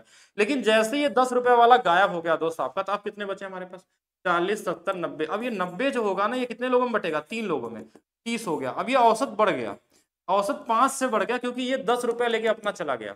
लेकिन एक चीज और समझिएगा कि अगर यही केस सेम ऐसा होता कि 25 रुपए तो सबको मिल रहे थे, लेकिन आपका ये सबसे ज्यादा पैसा वाला दोस्त गायब हो जाए यहाँ से, तो अब कितने बचे? 20 और 30, 50 और कितना 60। अब 60 लोगों में 3 होगा तो ये 20 बचा, यानी औसत कम हो गया। यानी कि अगर इसके जाने से औसत बढ़ा है, इसका मतलब क्या हुआ कि इसका जो वैल्यू होगी ना इस 36 से कम रहा होगा। ये 36 से क्या रहा होगा? कम रहा होगा। कम रहा होगा तभी औसत क्या हो गया? घट गया, बढ़ गया है। अगर इससे ज्यादा पैसा इसके पास रहता है तो औसत क्या करता है? ये घटा के चला जाता दूसरे का। लेकिन ये बढ़ा के गया, इसका मतलब कुछ ना कुछ कम लेके गया है। ये वो कम कितना लेके गया वही निकालना है। अब क्वेश्चन को समझ गए होंगे। अब देखिए मैं समझाता हूँ, बहुत ईजी तरीके से समझना है आपको। तो कोई फार्मूला वमूला नहीं लगाना है इसमें, फार्मूला लगाएंगे तो फिर हो गया आपका क्वेश्चन। तो 25 छात्र थे, अब ऐसे समझिएगा 25 छात्र थे का औसत 36, एक कम हो गया 24, इसके वजह से औसत हो गया 37.5। ये औसत कितना बढ़ गया? तो आप बोलेंगे 1.5 बढ़ गया। ये 1.5 बढ़ गया, तो ये 1.5 का मतलब इन सभी 24 लोगों में मिला होगा सबको। ये औसत सब में बराबर होता है। तो 24 का गुणा अगर 1.5 में कर दें तो ये 36 रुपए। यानी कि ये जो वैल्यू हमारे पास गया है लेकर, ध्यान समझिएगा, यानी कि ये जो बाहर गया है, यानी कि 12 का 1.5 गुना, यानी हमारे पास कितना, सॉरी 30, 12 का 1.5 गुना कितना आ जाएगा? 30। मतलब ये जो गया है बाहर लेके वो 30 रुपए लेके गया अपना। 30 लेके गया तो ये 6 रुपए छोड़ दिया था अपना, जो सब में बढ़ गया था ये वाली वैल्यू। ठीक है, तो ये वाली वैल्यू जो ज्यादा था कम था ये सब में बांट दिया, इसका जो वैल्यू था वो 30 रुपए था। फिर एक लोग इसमें फिर से आ गए इसमें, अब कितने लोग हो गए? 25। अब इसके आने से औसत हो गया 37.2। ध्यान से समझिएगा, इसके आने से हमारे पास क्या हो गया? औसत कितना हो जाएगा? 37.2 हो गया। ध्यान समझिएगा। अच्छा यहाँ पे हमारे पास क्या होगा? अच्छा ये तो गलत ही कर दिया ना मैंने, 36 ही तो होगा, ये 36 होगा ना। 12 का 1.5 गुना कितना होगा? 36 होगा। और अगर ये 36 था और ये 36 के साथ गया है, इसका मतलब इसकी वैल्यू 0 रही होगी। अब समझिएगा जीरो कैसे हो गया ये वैल्यू? ये जीरो क्यों रहा होगा? इसका जीरो के पीछे का क्या रीजन होगा कि अब ये इसके जाने से 36 क्या हुआ? औसत बढ़ा और 36 सभी लोगों में बांट दिया गया, और ये इसके वजह से इतना हुआ हमारे पास। इसका मतलब जो ये गया है ना, ये इसके पास कुछ भी नहीं था, यानी कि 0 रुपए थे। ठीक है, इसके पास कितने थे? 0 रुपए थे। अच्छा दूसरा वाला हमारे पास क्या होगा? अगर यहाँ पे अगर देखा जाए, यानी एक तरीके से हम समझेंगे, मान लीजिए 36 लेके गया, इस 36 को जोड़ के रखिए। दूसरा वाला हमारे पास क्या है? इसके आने से 0.3 रुपए हमारे पास क्या होगा? यहाँ पे आ गए कि 0.3 रुपए हमारे पास घट गए। तो इस 0.3 को अगर 25 के हिसाब से देखा जाए, अगर 25 के हिसाब से देखा जाए हम लोग, तो हमारे पास कितना हो जाएगा? 25 या 75, ये 7.5 हो गया। अब ये 7.5 की वैल्यू हमारे पास यहाँ पे आ गई कि इसकी जो वैल्यू हमारे पास है, कि यहाँ पे जो वैल्यू हमारे पास दिख रहा है कि ये 7.5 क्या किया होगा? इसके आने से औसत कम हुआ। मतलब ये जो 37, इसका वैल्यू कितनी थी हमारे पास? हाँ, इसका जो औसत था यहाँ से ये कितना कम लेके गया होगा? इससे कितना कम लेके गया होगा? तो आप बोलेंगे ये 30 लेके गया होगा। यानी देखिए इसके जाने से 7.5 यहाँ पे क्या हुआ कि कमी हो गई 7.5 की, मतलब ये 30 लेके गया होगा। देखिए ये 7.5 37 था, इससे इतना कम कर दिया, 30 हो गया। इसकी वैल्यू 0 थी, इसकी वैल्यू 30 थी, और 30 प्लस 0 इन्हीं का औसत पूछा गया था, तो कितना आ जाएगा? 15 आ जाएगा। अब देखिए इतना भी नहीं करने की जरूरत थी, ये कॉमन माइंड में भी लगा सकते थे, पूरा पूरा करके लगाएंगे तो भी आ जाएगा। आप लेकिन समझना कैसे वे समझिएगा। एक व्यक्ति है जिसके जाने से औसत बढ़ गया कितना? 1.5। बस इतना सोचना आपको, 1.5 बढ़ गया, 1.5 गुणे में 24, 30 का वो डिफरेंस लेके गया, मतलब 30 के उसके वजह से वैल्यू चेंज हुआ है। तो इसके हिसाब से अगर सॉरी 36 लेके गया, तो इस 36 के हिसाब से देखा जाए तो इसकी वैल्यू 0 रही होगी। अच्छा दूसरा जो था वो उसके आने से कम हुआ, यानी कि 0.3 का अगर गुणा हम कर ले इस 25 लोगों में, तो 7.5 ये कम लेके आया होगा। 7.5 ये कम लेके आओगे तो इसके 7.5 कम ले जाएंगे तो कितना आ जाएगा? 30, और इसकी वैल्यू 0। अगर ये 36 ज्यादा का मतलब हो गया कि 36 में 36 घटा देंगे, ये 0 हो गया, और इसका वाला 30 हो गया, दोनों का जोड़ कर लेंगे 15 आ जाएगा। यही कॉमन सा क्वेश्चन था। चलिए एक सेम क्वेश्चन देखते हैं हम लोग। 40 छात्रों का औसत अंक का माध्य 68 था। बाद में यह पाया गया कि अंक 25 को गलती से 45 पढ़ दिया गया। ये ज्यादा लिख दिया गया, कितना ज्यादा पढ़ लिया गया? तो ये 20 बटेगा कितने लोगों में? 40 लोगों में। ये तो कॉमन हो गया, ये इजी लेवल हो गया 0.5। ठीक है, ये 25 को गलती से 45 पढ़ा गया था, मतलब ज्यादा लिखा गया, नहीं औसत इतने से कम हो जाएगा। 68 में 0.5 घटा लेंगे तो क्या आ जाएगा आंसर? 67.5 आ जाएगा। इजी है, आगे चलते हैं। अच्छा क्वेश्चन, इंपॉर्टेंट क्वेश्चन, बट है इजी, एक बार समझते हैं। ठीक है, अगर आप लोग लगाना चाहेंगे तो इसको लगा के भी देख सकते हैं, एक बार ट्राई करके देख लीजिए। क्वेश्चन कैसे लगने वाला, लेकिन क्वेश्चन ईजी है और देखने में ऐसा लगता है कि थोड़ा कैलकुलेटिव है, लेकिन आप इसको जेएसएम रूल लगाएंगे तो आसानी से कर सकते हैं। तो क्वेश्चन में क्या दिया हुआ, एक क्वेश्चन मैं बताता हूँ, बाकी आप लोग लगाएगा। ऐसे बहुत सारे क्वेश्चन आपके एग्जाम में आए कि कक्षा में 3 छात्रों का औसत अंक 25 में से 18 है, मतलब जो 3 छात्र थे का औसत अंक 18 है, ध्यान से देखें। फिर क्वेश्चन में क्या बोला गया, 2 नए छात्र परीक्षा देते हैं, यानी 2 लोग और आ गए, इनका औसत अंक नहीं पता हमको। टोटल क्वेश्चन में बोला कि जो नए छात्र द्वारा प्राप्त किए जा सकते हैं, वह न्यूनतम अंक की बात कर रहा है, न्यूनतम अंक कितने हैं जो नए छात्र द्वारा प्राप्त कर सकते हैं, और वह अन्य छात्रों से कम हो और 5 छात्रों का कुल औसत अंक 20 पहुंच जाए, यानी कि टोटल 5 लोगों का औसत कितना आ जाना चाहिए, आ जाना चाहिए। ठीक है, ये वाली वैल्यू हमारे पास है। इधर की वैल्यू दिया है, इधर की वैल्यू दिया, इधर की वैल्यू निकाला, जेएसएम लगा लीजिए, एलिगेशन लगा लीजिए, गुणा करके निकाल लीजिए, कुछ नहीं आता इनका गुणा कर लीजिए, ये 54 प्लस इसका x मान लेंगे तो ये 2x, ये वाला 100 आ गया, तो 2x की जो वैल्यू आ गई वो 46 आ गई। अब ये 46 आ गया कि दोनों लोग मिलके 46 मार्क्स।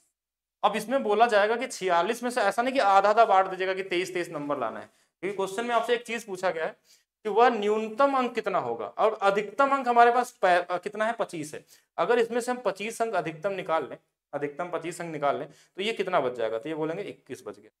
क्यों, क्योंकि अगर 25 अंक अगर इसमें से मैक्सिमम हो सकता है तो हमको मिनिमम कितना अंक लाना होगा, तो कितना लाना होगा, 21 लाना होगा, तब ये इससे ज्यादा औसत ला सकते हैं। ये नहीं बोला था कि कितना हो जाना चाहिए, मिनिमम मिनिमम हमको कितना चाहिए, 21 चाहिए, तो इसका आंसर क्या होगा, 21। अगर आपसे ये बोलता कि इन दोनों लोगों का औसत कितना है, तो सीधा इसमें क्या करते, भाग देते, 23 कर लेते, लेकिन आपसे बोला था वो मिनिमम अंक कितना हो सकता है, तो मिनिमम अंक कितना हो सकता है, 21। अगर एक का मान लीजिए 25 ले लें हम, तो दूसरे का 21 लेना पड़ेगा। अगर एक अधिकतम पाता है तो एक दूसरा वाला मिनिमम कितना ला सकता है, 21 ला सकता है, और इसके बारे में पूछा गया। दोनों का सेम सेम अंक तो हो ही नहीं सकता यहाँ पे, बस क्वेश्चन में ये तो बोला नहीं था कि दोनों का अंक सेम सेम है। तो अगर एक को अधिकतम मिलता है तो दूसरे वाले को मिनिमम कितना मिलेगा, 21 मिलेगा, इसको ध्यान रखेंगे, 21 आंसर आएगा। इससे पूछा आता है तो कंफ्यूज नहीं होना है, क्योंकि ये दोनों का सम कितना है, 46 है, एक 25 तो एक 21, और अधिकतम अंक क्वेश्चन में दिया कि वह न्यूनतम अंक कितने हैं जो एक नए छात्र द्वारा प्राप्त किए जा सकते हैं, वह अन्य छात्रों से कम होना चाहिए। ठीक है, तो यानी दूसरे वाले से एक मैक्सिमम हो सकता है, तो मिनिमम ये होना चाहिए। अच्छा, नेक्स्ट चलते हैं हम लोग, ये तो इजी लेवल है, इसको आप लोग करिए, ठीक है, ये उससे भी ज्यादा इजी है, और जेएसएम ही लगाएंगे ऐसे क्वेश्चन में, कोशिश करना है कि जेएसएम से लगाइए और आसानी से लगा लेंगे। और जितने लोग भी हैं साथ में वीडियो को लाइक करते रहेंगे, वीडियो को शेयर करते रहेंगे, थोड़ा स्पीड में करते हैं हम लोग, आगे की तरफ बढ़ते हैं। तो एक कॉलेज के 3 समूहों में G1 G2 G3 के छात्रों की संख्या हमारे पास अलग अलग दिया हुआ है, कितना, 21 बता रहे हैं, इस तो इसमें ऑप्शन ही नहीं दिया, पुराने क्वेश्चन का बता रहे हैं क्या अभी। हाँ, बाकी जो लोग नए जुड़े हैं वो चैनल को सब्सक्राइब जरूर करेंगे, वीडियो को लाइक जरूर करेंगे, और सेम इसी तरीके से एक रेशियो का भी फाउंडेशन क्लास आपको डाली गई है जैसे औसत का है। और इसके साथ साथ अभी हमारे एप्लीकेशन पे दिवाली 50 का ऑफर चल रहा है, सभी लोग जाके लगा सकते हैं इस कोड को, दिवाली 50, इससे कूपन कोड है, इससे आपको 50% का ऑफ मिल जाएगा। आप जैसे बैच में, जिस बैच में अभी ये क्लास चल रही है, इस बैच का नाम है यूथ YCT, नाम से वहाँ पे लिखा होगा YCT NTPC target batch, NTPC target batch, ये आपको अभी 225 रुपये प्राइस थी, अभी इस पर भी 50% का ऑफ हो गया। जिन लोगों को अपने मैथ्स को हर तरीके से स्ट्रॉन्ग करना है वो मैथ्स फाउंडेशन बैच ले सकते हैं। ठीक है, मैथ्स फाउंडेशन बैच की फीस 299 थी, अभी ये 50% ऑफ पे आपको मिल जाएगा 150। इसके अलावा पिनेकल बुक का सोल्यूशन है, ठीक है, ये भी आपका 200 रुपये का बैच था, ये भी मिनिमम हो जाएगा। इसके अलावा महासंगम बैच, जिसमें ये सारे बैच आपको मिल जाएंगे, महासंगम बैच है, इसकी वैल्यू 499 थी, ये भी 50% के ऑफ पे आपको मिल जाएगा। और आप मैथ्स पढ़ रहे हैं तो 50% ऑफ आप निकाल सकते हैं, लेकिन एक तभी मिलेगा आपको जब आप दिवाली 50 का कूपन कोड अप्लाई करते हैं। ठीक है, तो इस क्वेश्चन का आंसर निकालते हैं। देखिए, 20 से एक बार, 20 से दो बार, 20 से तीन बार, इनका अनुपात बड़ा इजी है, 1 2 और 3। सर तो आ ही गया होगा मेरे हिसाब से सभी लोगों का, 63 आ रहा है। ठीक है, इसकी जो वैल्यू है वो 50% है, इसकी वैल्यू हमारे पास 60 है, और इसकी 70 है। तो छोटे वाले का आंसर मान लेते हैं 50। ये इससे कितना ज्यादा है तो आप बोलेंगे 10 ज्यादा है, ये कितना ज्यादा है, 20 ज्यादा है, तो 10 गुणे 2 20 आ जाएगा, और 20 गुणे 3 कितना, 60 आ जाएगा, और सबसे भाग देना है, 2 1 3, 3 2 5 1 6, तो ये हमारे पास कितना, 2 से 3 बार कट जाएगा, ये 10 बार में, ये 30 बार में, यानी कि ये वाली वैल्यू आ गई 40/3, तो कटेगा नहीं, तो ये पॉइंट में आ जाएगा 13.33, और इस 50 में इसको जोड़ लीजिए, यानी आंसर आ जाएगा आपका 63.3। तो ये आपका क्या हो जाएगा, राइट आंसर हो जाएगा। 63.33 नहीं दिया है तो आप 63% कर, ठीक है, अप्रॉक्स से होगा तो 63 हो जाएगा। ठीक है, 63.33 अगर है तो हम सबसे नजदीकी आंसर क्या ले लेंगे, 63 ले लेंगे। ठीक है, तो इजी क्वेश्चन था, कॉमन वाले क्वेश्चन थे जो जिसको देख के लगाया जा सकता है अगर आप सही तरीके से करते हैं तो। हाँ जेएसएम से कर सकते हैं, बाकी आप गुणा करके भी करते तो भी आ जाता, ऐसा नहीं है। और है क्योंकि देखिए जो एलिगेशन मेथड है ना उसकी लिमिटेशन है, वो 2 के लिए ही काम करता है।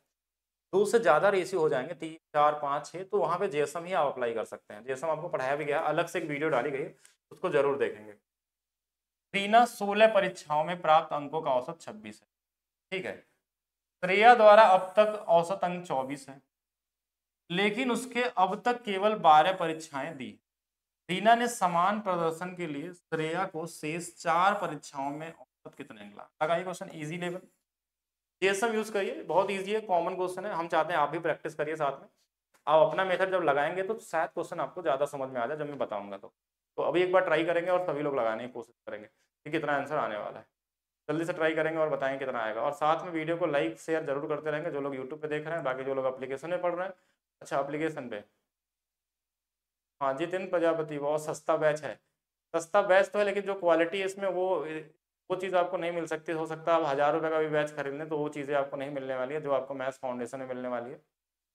और हाँ प्रैक्टिस वाला जो सेशन था आज क्लास हो नहीं पाई थी, जो लोग प्रैक्टिस बैच में होंगे तो कल हम आपको 2 प्रैक्टिस का सेशन देंगे, ठीक है।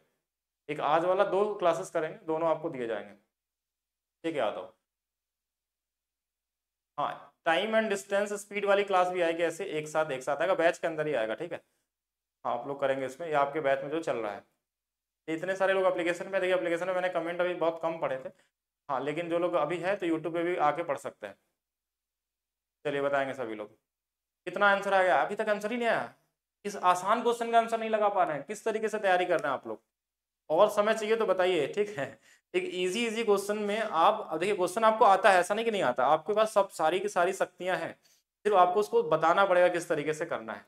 ये क्वेश्चन में ऐसा कुछ तो खास है ही नहीं, अगर आप बेसिक से लगाने चले जाएंगे तो आप बड़ा कर देंगे। सिर्फ आपको उस टेक्निक को समझना है कि कैसे अप्लाई करना है इसमें कोई भी अप्रोच जो सबसे बेहतर हो सकता है। तो अपने शक्तियों को पहचानिए और उसको बाहर निकालिए आप लोग, ठीक है। और देखेंगे ध्यान से, तो हम किसकी बात करते हैं, रीना और रिया की बात हो रही है, नहीं रीना और श्रेया की बात हो रही है। श्रेया ने अभी तक 24 औसत अंक है, अब तक उसने 12 परीक्षाएं दी है। श्रेया ने 12 परीक्षाएं दी हैं, अभी इसको 4 परीक्षाएं और देना है, टोटल कितने परीक्षाएं हैं, 16 परीक्षाएं हैं। तो 1 और 3 का अनुपात बराबर कितना आ गया, 4। इन 3 परीक्षाओं में इसको 24 अंक मिल चुके हैं, इस एक परीक्षा में कितना अंक ला दे कि टोटल उस रीना के बराबर हो जाए, 26 के बराबर हो जाए। अगर आप यहाँ एलिगेशन लगाना चाहें तो देखिए इससे कितना कम है तो आप बोलेंगे 2 कम है, तो 2 में कितने लोग हैं तो बोलेंगे 3 लोग हैं, तो 2 गुणे 3 कितना आ जाएगा, -6 आ जाएगा। हमने बोला जब माइनस रहता है तो इसमें क्या होता है, जुड़ जाता है, तो इसमें 6 जोड़ देंगे तो ये 32 आ जाएगा। एक तरीका ये हो सकता है। अब जिनको ये नहीं समझ में आ रहा वो ऐसे करेंगे कि 3 और 1 बराबर 4 है, इसकी वैल्यू 24 था, 24 से गुणा कर लीजिए, इसकी वैल्यू x है, x से कर लीजिए, इसकी वैल्यू 26 दिया है, 26 से कर लीजिए, 72 + x बराबर में 104, 28 4 32, यहाँ से भी आंसर आ सकता है। किसी को और थोड़ा सा एलिगेशन लगाना चाहता है क्योंकि 2 ही रेशियो वाला है तो गो विथ एलिगेशन मेथड। ये इनका अनुपात कितना था हमारे पास, 12 परीक्षाओं का औसत 24 था, 16 का कितना था, 26 था, इसमें कितना लाना चाहिए, इनका जो अनुपात है वो कितना है, 4 और 1 का बन जाना, 4 1 है ना, नहीं 3 1 है, 3 और 1 का बन जाए, इनका डिफरेंस कितने का, 2, 1 बराबर 2 तो 3 बराबर 6, 6 इसमें जोड़ लेंगे तो ये 32 हो जाएगा। गो विथ एलिगेशन, जहाँ ये लगेगा वहाँ एलिगेशन भी लगेगा, ठीक है।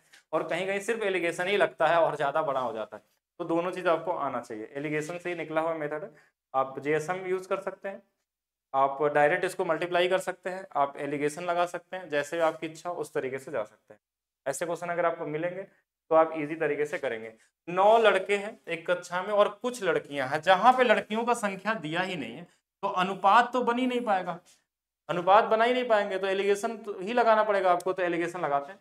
लड़कों का औसत अंक 13 है, लड़कों का औसत अंक कितना है, 13, तो लड़कियों का औसत भी दिया होगा। जब लड़कियों का कितना है, 15 है, और दोनों का मिला कितना है, 14 दशमलव, चलिए बस इनको निकाल लीजिए। लड़कों का कितना आ जाएगा, यहाँ से घटाइए 0.72 और ये 1.2, पॉइंट पॉइंट दोनों जगह 2 2 अंक पे हट जाएगा, तो 2 से काट लेते हैं 36, 2 से काट लेते हैं 64, अच्छा 2 से क्यों काट रहे हैं, और बड़े नंबर से काट लेते हैं, चलिए हम 4 से काट लेते हैं, 9 बार 4 से 16, तो 9 बराबर कितने हैं, कितने लड़कियां थे, लड़के कितने थे, 9 थे, 9 ही लड़के दिए थे, तो 9 बराबर 9 तो 16 बराबर 16, दोनों को जोड़ लीजिए, टोटल कितने लड़के रहे होंगे, 25। तो एलिगेशन है, कॉमन तरीके से बन जाएगा, क्या ही लगाएंगे। हाँ ये वाला बताइए, थोड़ा देर पहले अभी मैंने इस क्वेश्चन को, सेम तो क्वेश्चन नहीं है, हाँ सेम, थोड़ा देर पहले मैंने इस क्वेश्चन को बताया था, जब आपको ये क्वेश्चन में पूछा जा रहा है, ये एक पैटर्न में क्वेश्चन दिया जाता है आपके एग्जाम में, तो 25 अंकों की एक परीक्षा में 3 छात्रों का प्राप्तांक दिया है, 2 नए छात्र भाग में शामिल किए, मतलब 3 और 2 का रेशियो बन जाएगा, 5 विद्यार्थियों का औसत तक 19 दिया हुआ है, तो दूसरा नया छात्र कम से अंक कितना प्राप्त कर सकता है, ठीक है, कम से अंक कितने प्राप्त करने को, वही सेम रेशियो लगा देना है, 3 रेशियो में 2 बराबर में 5, 5 बराबर 19 और 3 बराबर 16 की वैल्यू कैसे आएगी, देखिए 19 से कितना कम, तो आप बोलेंगे 3, ध्यान से समझिएगा, 19 से कितना कम, तो 3 कम है, 3 और गुणे 3 कितना, -9 हो जाएगा। अब 9 इसमें इसमें भाग देंगे तो सीधा हम इसमें 9 जोड़ के यहाँ पे वैल्यू लिख सकते हैं, लेकिन देखिए आपको क्या करना है कि आप ऐसे करिए, अभी ज़्यादा कंफ्यूज मत होइए, चलिए इसमें एक्स से गुणा कर लेते हैं, 47 प्लस दोनों का अंक निकालना हमको 95, हमको औसत निकालना ही नहीं, हमको अंक चाहिए था, तो इसको घटा लेंगे हम लोग, कितनी वैल्यू आ जाएगी हमारे पास, तो ये 7 आ जाएगा और ये 4 आ जाएगा, यही तो आ रहा है ना हमारे पास। 47 नंबर है जिसमें से अधिकतम मांग एक को 25 है, तो दूसरे को क्या लेना पड़ेगा, 22 लेना पड़ेगा। देखिए अगर एक अधिकतम पा जाएगा, दूसरा वाला कितना लाना होगा, मिनिमम अंक जो होगा वो 22 हो जाएगा, दोनों अंकों में से एक का 22 होगा। ठीक है, अब इस बार सही लगाया आप लोगों ने, तो सही रास्ते पे चलना स्टार्ट कर दिए हैं। किसी कक्षा में 18 लड़कों ने एक टेस्ट में प्राप्त अंकों का औसत 16 है, जबकि कक्षा में कुल 30 विद्यार्थियों का औसत दिया हुआ है, लड़कियों द्वारा प्राप्त औसत ज्ञात कीजिए। रेशियो लगा लीजिए, एलिगेशन लगा लीजिए, जो इच्छा करे वो लगा लीजिए, सब में काम करने वाला है, कॉमन तरीका है।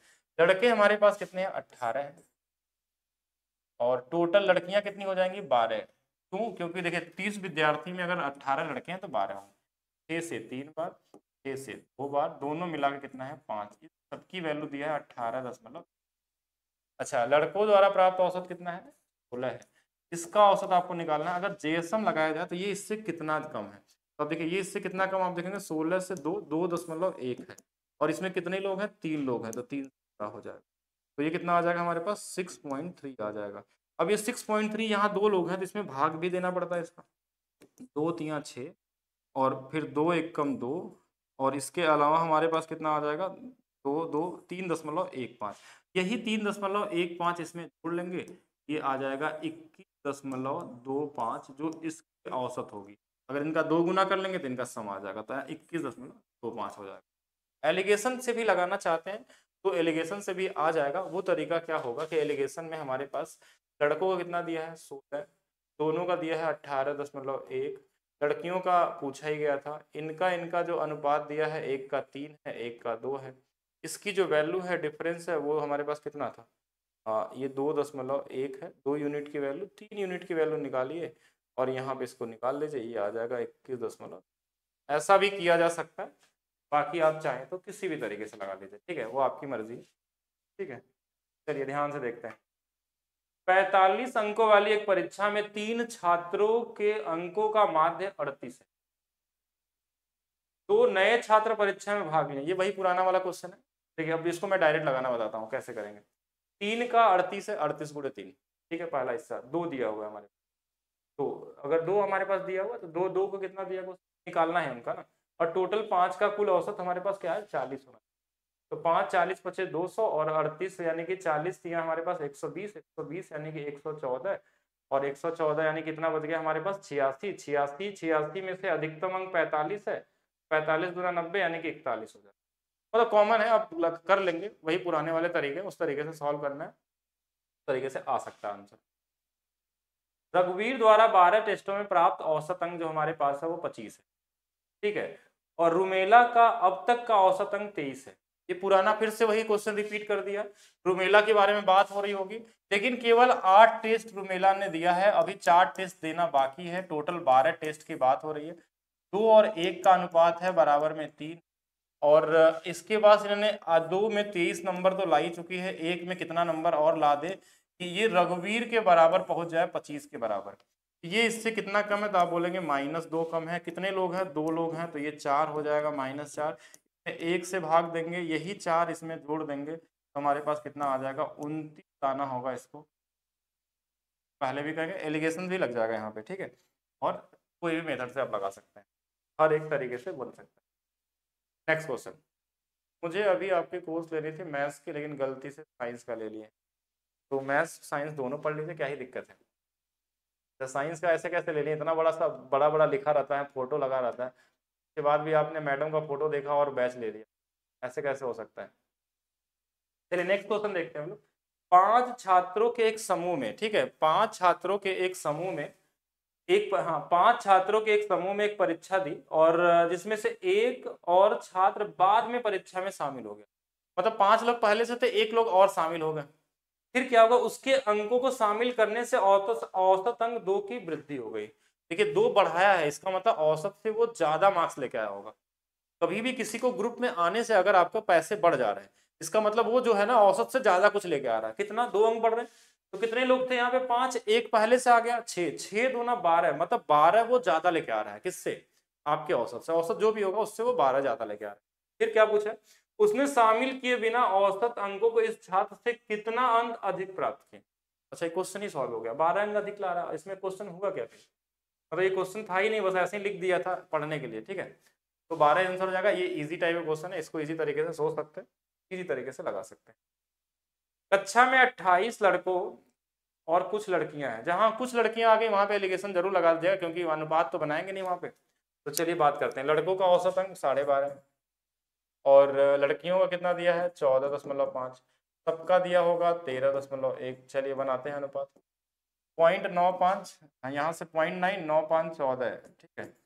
और यहाँ से देखिए हमारे पास 0.5, 0.6 आ गया, तो दशमलव कट ही जाएगा, 2 से 7 बार, 2 से बार, 7, 3, 10। पूछा क्या था, अच्छा ये दिया था 7 चौक 28, 4 गुना पे, अगर लड़के हैं तो ये भी 4 गुना पे कितने हो जाएंगे, 12।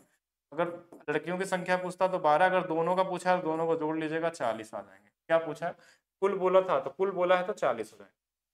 ईजी है, ठीक है, हाँ ईजी है,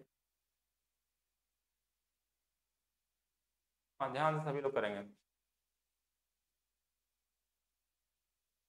अच्छा, साइंस के बैच में मेरा फोटो कहाँ से मिल जाएगा आपको, ये कैसे हो सकता है। चलिए ध्यान से देखेंगे नेक्स्ट क्वेश्चन।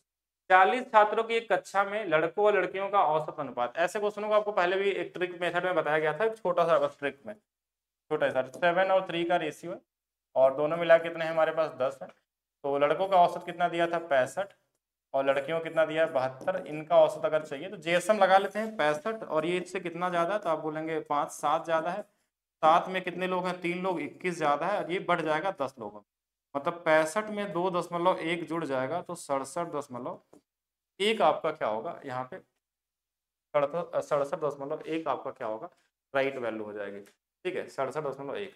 ईजी था क्वेश्चन, इसमें तो कुछ करने की जरूरत नहीं है, कि ऑलरेडी भी आपको करा दिया गया है, पहले भी बताया जा चुका है। और नेक्स्ट क्वेश्चन देखेंगे हम लोग। नेक्स्ट सेम क्वेश्चन है, आप कर सकते हैं इसको, सेम क्वेश्चन को भी आप कर सकते हैं इजी तरीके से, कि 45 छात्रों की एक कक्षा में लड़कों और लड़कियों का अनुपात दिया है 4 और 5। एलिगेशन भी लग सकता है इसमें, ठीक है।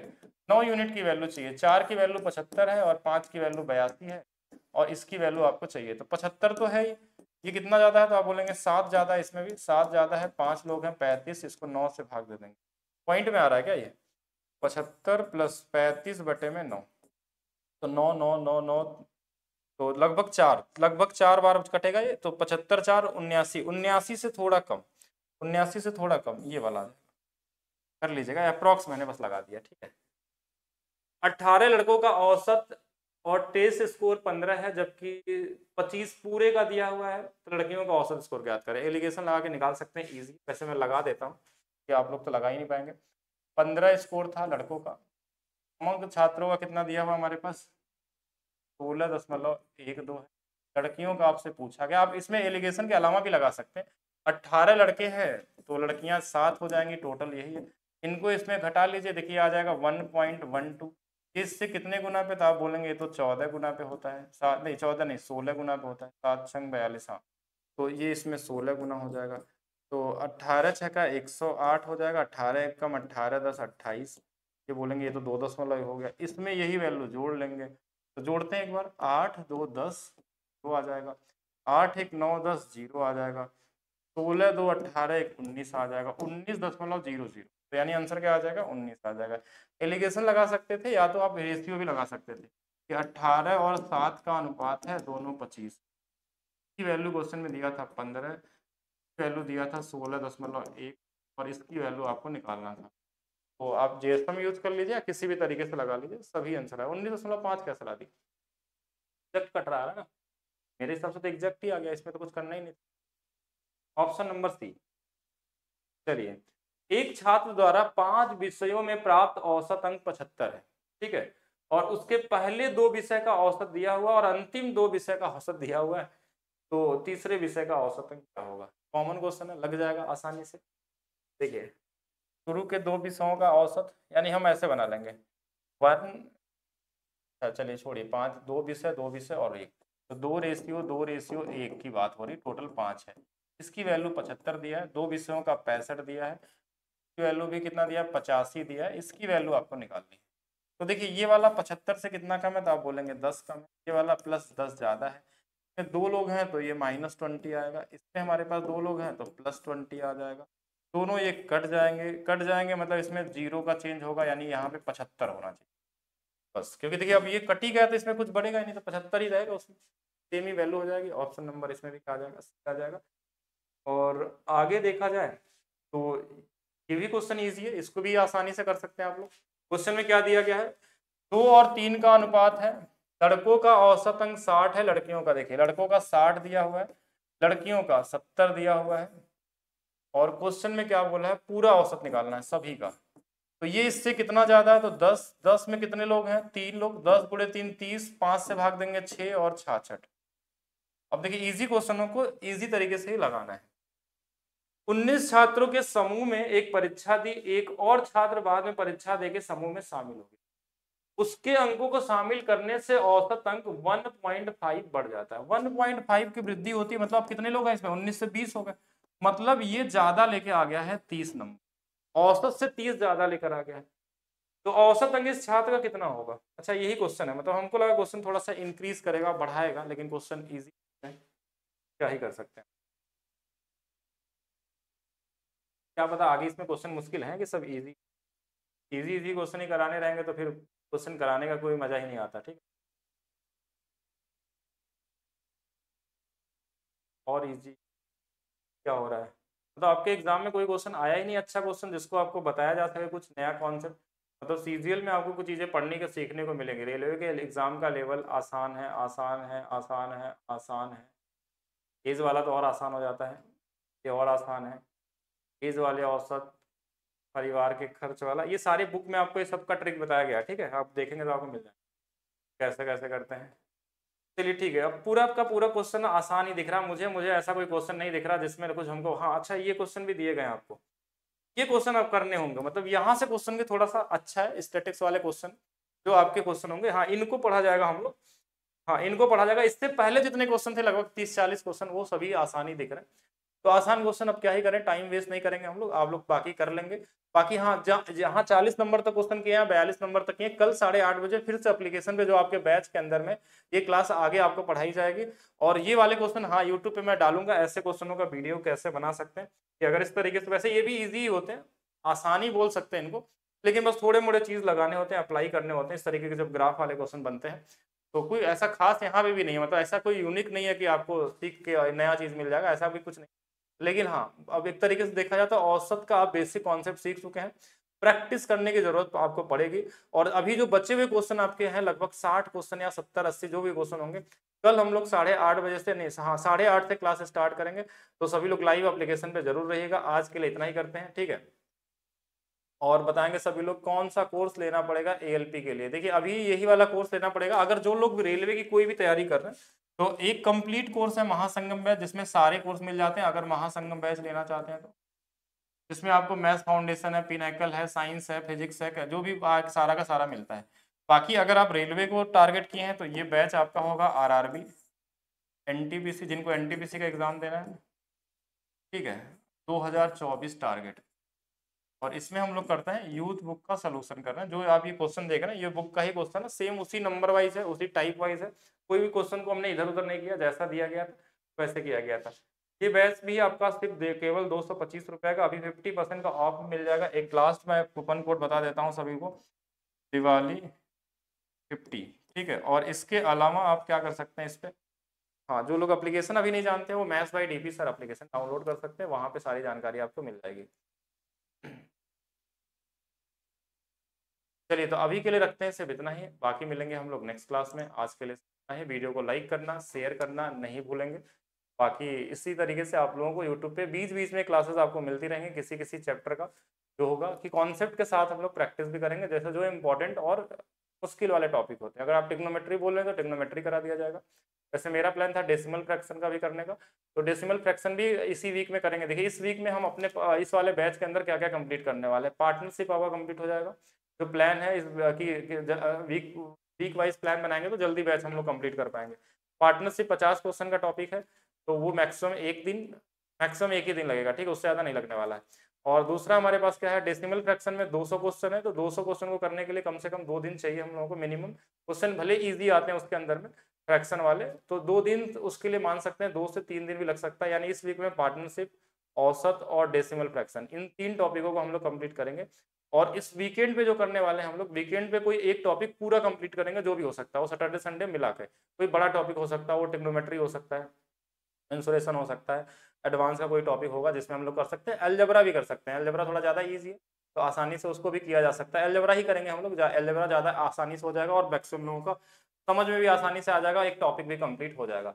तो अभी इतना ही रखते हैं, बाकी हम लोग मिलेंगे नेक्स्ट क्लास में। आज के लिए सिर्फ इतना ही, ठीक है। तो वीडियो को लाइक करना शेयर करना नहीं भूलेंगे, और जो लोग नए लोग होंगे वो चैनल को सब्सक्राइब भी करते रहेंगे।